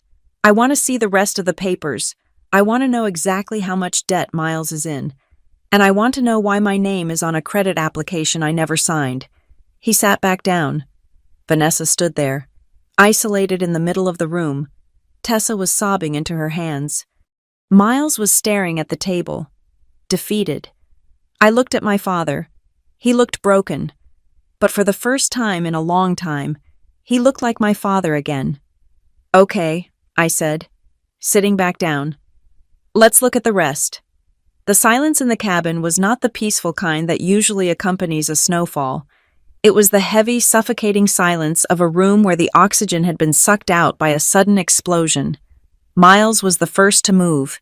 He did not apologize. He did not look at Greg with shame. Instead, he reached out and zipped up his leather portfolio with a sharp, metallic sound that echoed off the wooden beams. He stood up, adjusting his suit jacket. The charm was gone. The smile was gone. In its place was the cold, flat expression of a man realizing he had bet on a losing horse. "Well," Miles said, looking at Vanessa, not Greg, "this changes the risk profile significantly." "Miles, wait," Vanessa said, her voice trembling slightly. "Sit down. We can figure this out. Greg is just processing. We can still work something out with the bank if we just present a united front." "There is no united front, Vanessa," Miles said. He picked up his phone and checked a notification, dismissing the family crisis as if it were a boring meeting. "You told me the asset was liquid. You told me the daughter was passive and the father was compliant. You said, and I quote, 'She will do whatever Greg says to get back in his good graces.'" I watched my father flinch. That sentence hit him harder than the revelation about the debt.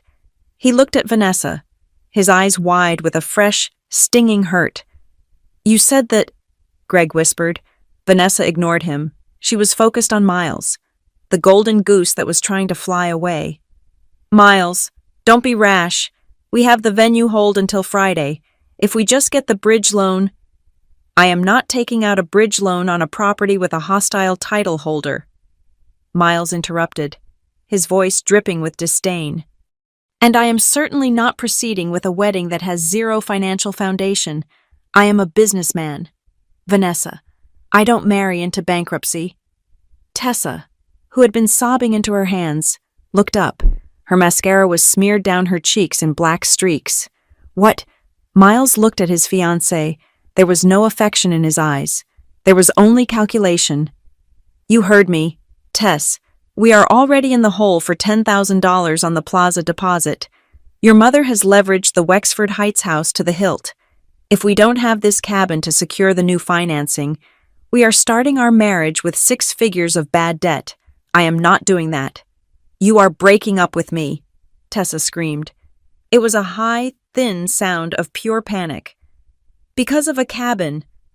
"I am pausing the merger," Miles said, brutal in his honesty. "Until you people sort out your liquidity issues, there is no wedding. I am going to the car." He turned and walked out. He didn't look back.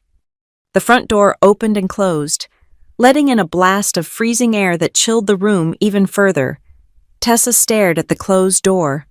Then she turned to me. Her face was a mask of terror. The arrogance she had worn when she walked in the "it is just a loan" attitude had evaporated. She looked young, small, and desperate. "Avery," she choked out. "Avery, please." I sat perfectly still, my hands folded on the table. "Please what?" "Tessa. Please just sign the paper," she begged, leaning across the table. Her fingernails dug into the wood. "He is going to leave me. You heard him. He is going to leave me if I don't fix this. It is just a signature to you. It is my life to me." "It is not just a signature," I said calmly. "It is a lien on my home. It is a risk of foreclosure if Miles defaults, which he clearly will." "He won't default," Tessa cried. "He is smart. He just needs time. Avery, please, I will do anything. I will never speak to you again if you want. I will make Mom apologize. Just give us the deed for 6 months. Please, do not let him walk away." It was pathetic. It was heartbreaking in a way, watching her debase herself for a man who had just admitted he only wanted her if she came with a dowry. But I could not save her from the truth. "Tessa," I said, "if he is leaving you because you cannot bring him a piece of real estate, he was never marrying you. He was acquiring you." "Shut up," she shrieked. "You are just jealous. You want me to be alone like you." "Tessa, stop. Vanessa said sharply. Vanessa stood up.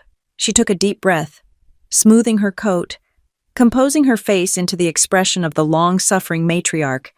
She realized that bullying wasn't working, that Miles's exit had destroyed her leverage. So she switched tactics. She switched to the weapon she had used on my father for years, pity. She walked around the table and stood near Greg, but she spoke to me. Avery, she said softly, look, I know we handled this poorly. I know we should have asked you first. That was wrong of us, and I apologize. It was a non-apology, but I let her speak. But you have to understand, she continued, her voice gaining a wobble of practiced emotion. We are drowning. The business took a hit last year, the house in Wexford Heights. We are behind on the mortgage. We just wanted to stabilize things.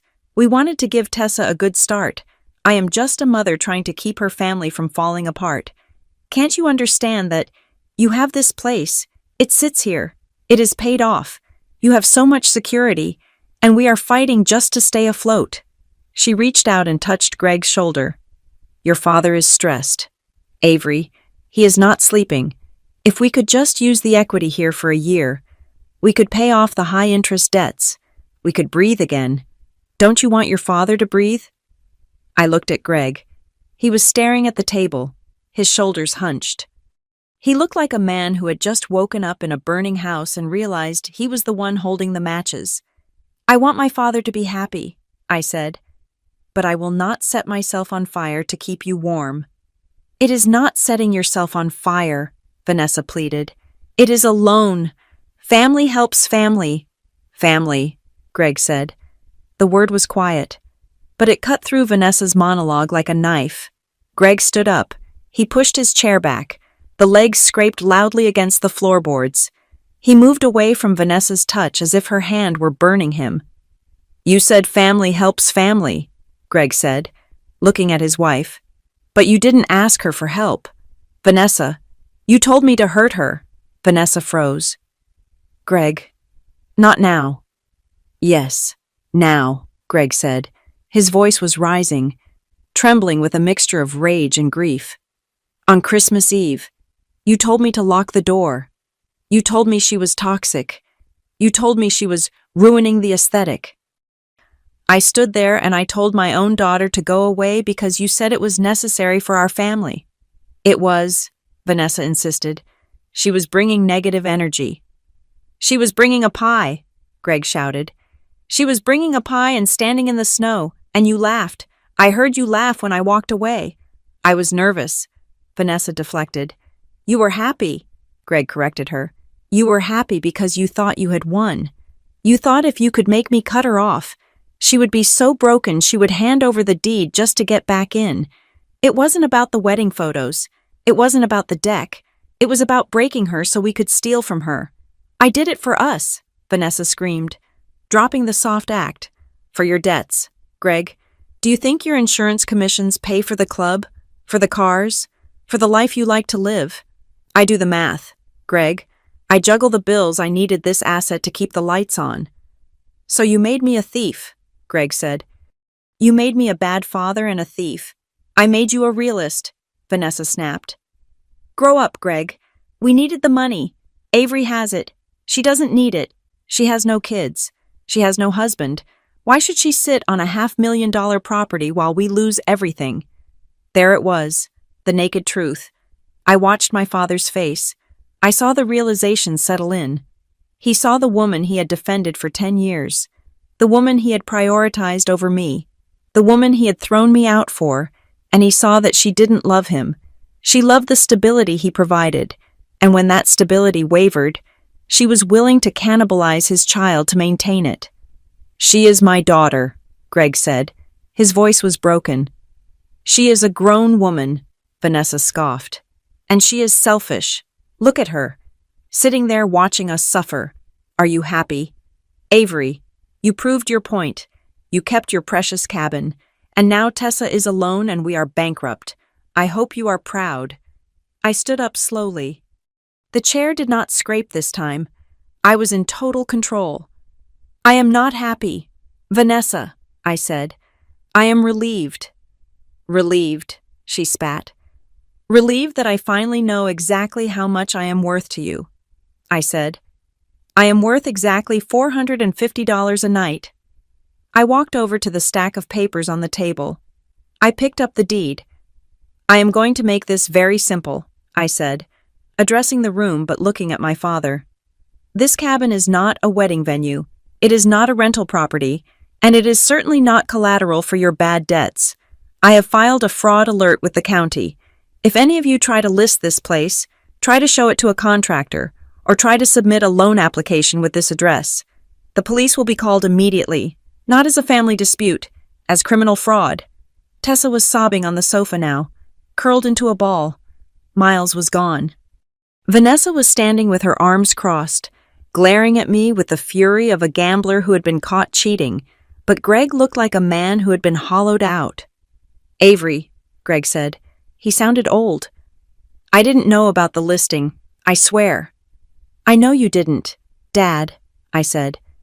But you knew about the eviction, you knew you told me to leave on Christmas, and you knew you called me the next morning to ask for the key. You might not have known the mechanism of the fraud, but you were willing to be the enforcer. Greg closed his eyes. Tears leaked out from under his lashes. I am sorry. Sorry doesn't fix the lockbox, I said. And sorry doesn't pay the $10,000 you lost. Vanessa laughed, a harsh, bitter sound. Oh, listen to her, high and mighty. You think you have won. Avery, you have your house, sure, but you have lost your family. Greg isn't going to forgive you for humiliating us like this. We are leaving. Come on, Greg. She reached for him again. She was so confident. She thought that even after everything, the habit of obedience would kick in. She thought Greg would follow her out the door like he always did, muttering apologies, blaming me for making things difficult. Greg looked at her hand, then he looked at me. He didn't move. Greg, Vanessa barked. I said we are leaving. Miles is waiting in the car. You go, Greg said. Vanessa froze. Excuse me? You go, Greg repeated. He looked at her with a clarity that was terrifying. I am not getting in that car with you. I am not going back to that house to wait for the foreclosure, and I'm certainly not going to sit next to you and pretend you didn't try to rob my daughter. You can't stay here, Vanessa sneered. She won't let you. She hates us. Greg looked at me. There was no expectation in his eyes, only a profound shame. He didn't expect to stay. He just knew he couldn't leave with her. I am not asking to stay, Greg said. I am just saying I am done following you.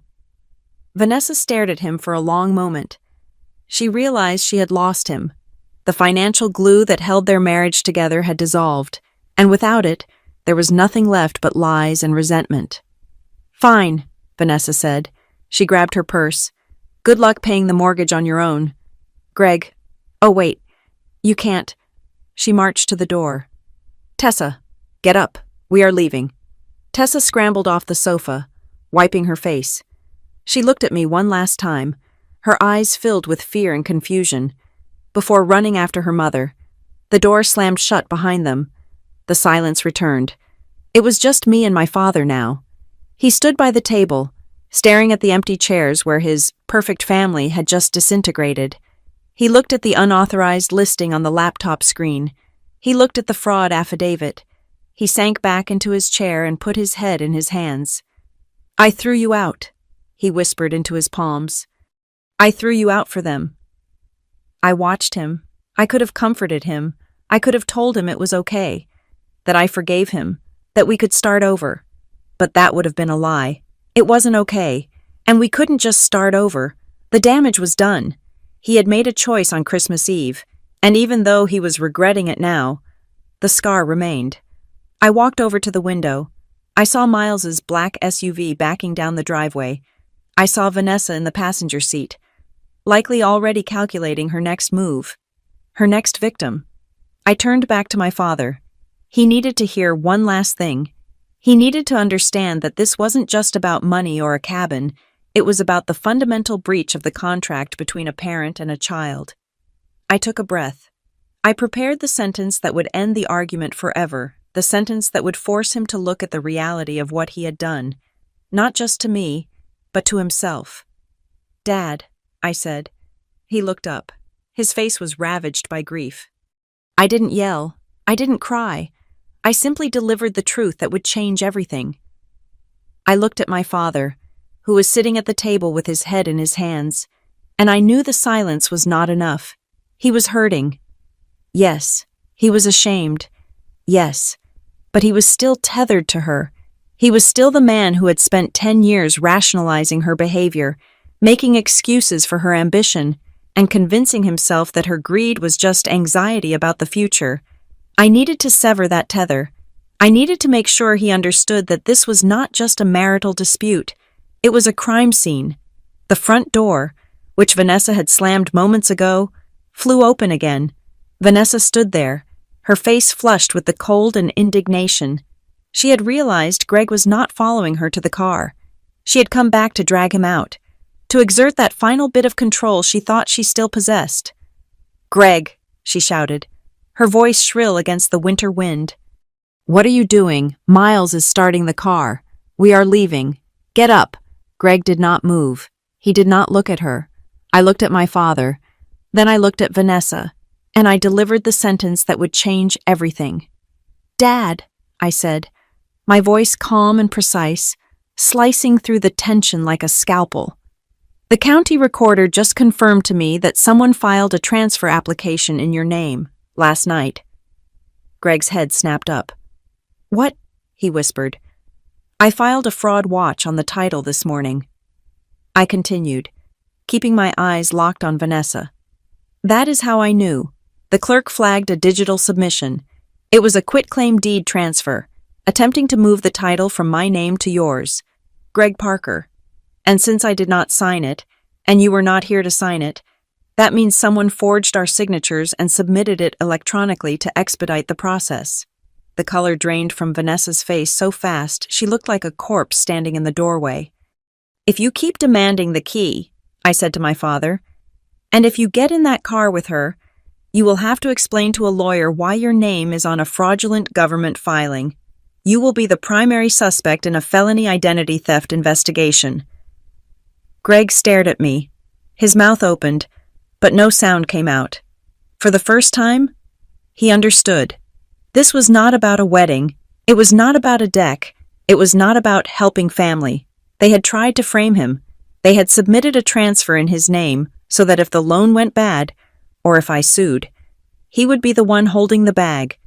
They were going to use his credit, his identity, and his legal standing to steal my house, and they were going to let him take the fall if it all imploded.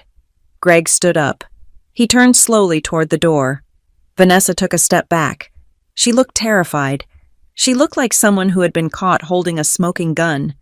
"It was just a draft." Vanessa stammered, her hands fluttering up to her throat. "Greg, listen to me. It was just paperwork. Miles said we needed to have it ready in case Avery agreed. We weren't going to file it without asking. It was just a misunderstanding of the portal system." "A misunderstanding?" Greg asked.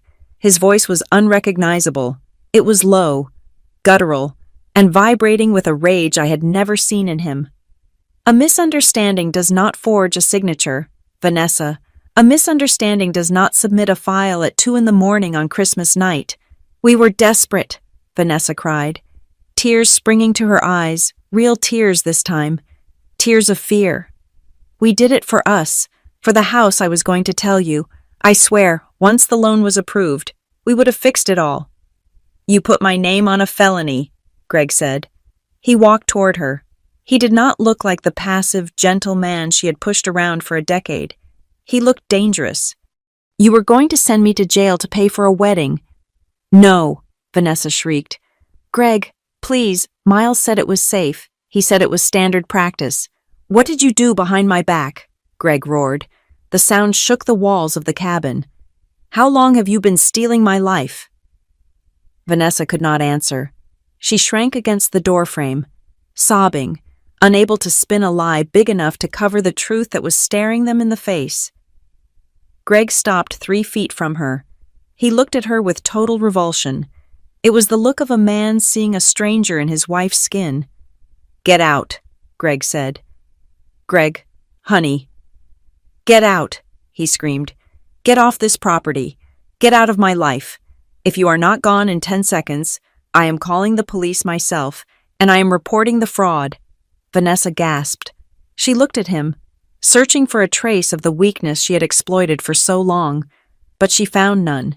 She saw only the hard, cold resolve of a father who had finally chosen his child. She turned and ran. She stumbled down the porch steps, slipping on the ice, scrambling toward the black SUV where Miles and Tessa were waiting. Greg slammed the door.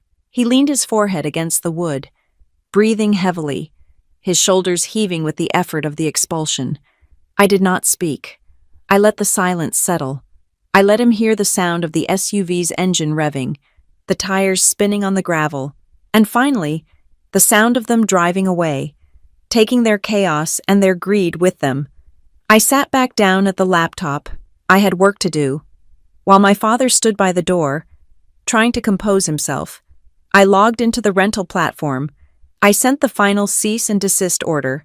I flagged the listing as criminal activity.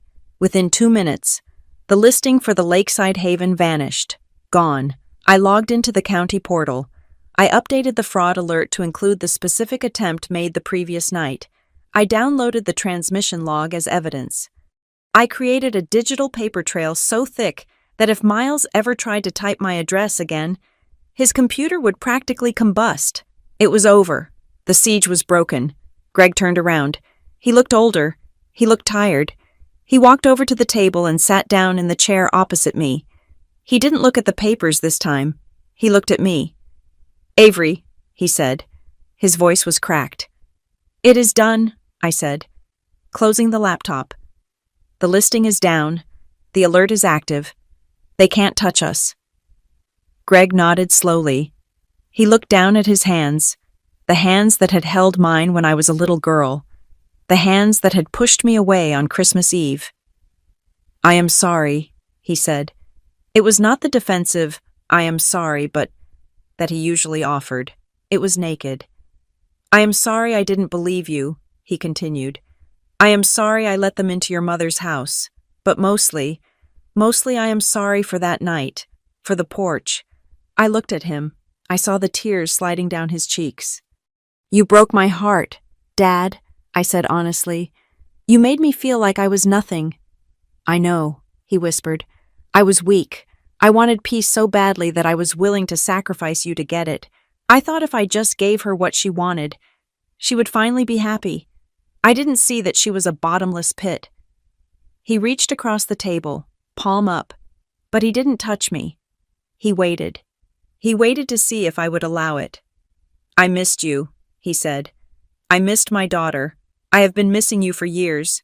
Even when we were in the same room, I let her push you out." I looked at his hand. It was shaking. I reached out and took it. "I am still here, Dad," I said. He squeezed my hand, bowing his head as he wept. It wasn't a magical fix. We had years of damage to undo. He had a divorce to navigate, a financial mess to untangle, and a lot of trust to rebuild. But the infection was gone. The source of the poison had been cut out. I didn't take revenge on him. I didn't rub his face in it. The truth was punishment enough. In the weeks that followed, the fallout was swift and brutal for them. Miles, without the collateral of the cabin, could not secure his loan. The business he had bragged about turned out to be a house of cards built on credit. He filed for bankruptcy 2 months later. Tessa, realizing there was no money and no status to be gained, left him before the wedding date. Vanessa tried to fight the divorce. She tried to claim alimony, tried to claim Greg had abandoned her, but when my lawyer sent her lawyer the file containing the fraud affidavit and the recording of her asking about refinancing a property she didn't own, the fight went out of her. She settled for a fraction of what she wanted, terrified that we would press criminal charges for the attempted title transfer. As for me, I kept the cabin, but I didn't just keep it. I used it. I realized that my mother was right. The cabin was an anchor. But an anchor isn't just to hold you in place. It is to keep you steady while you weather the storm. 6 months later, I walked into the local credit union, the honest one in town, not the predatory lenders Miles used. I sat down with a loan officer. I put the deed on the table. I would like to take out a small equity loan, I said. I am starting a business. I didn't open a fake rental empire. I opened a design studio, Parker Interiors. It was something I had wanted to do since college, but I had always been too afraid of the risk.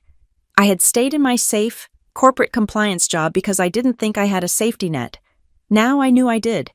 I used the money to renovate the loft in the cabin into a studio. I put in a skylight. I bought the drafting table I had always wanted. I ended the story where it began at the cabin. It was late December again. The snow was falling outside, thick and silent, coating the trees in white.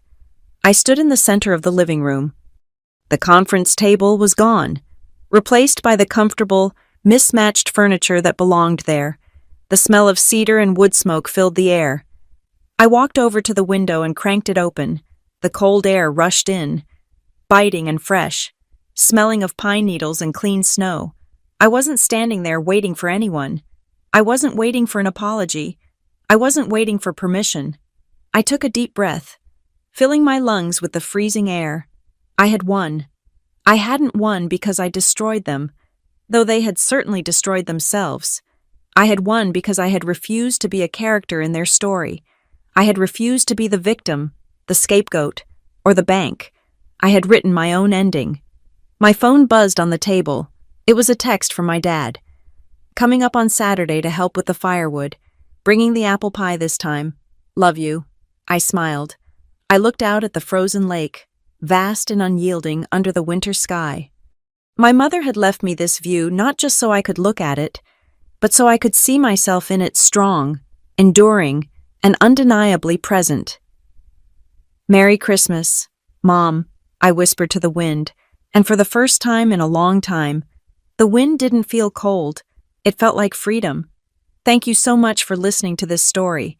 I would love to know where you are tuning in from today. Are you listening from your car, your kitchen, or maybe your own cozy corner of the world? Please leave a comment below to share your thoughts and connect with others. Don't forget to subscribe to the Maya Revenge Stories channel, like this video, and smash that hype button so we can share this story with even more people.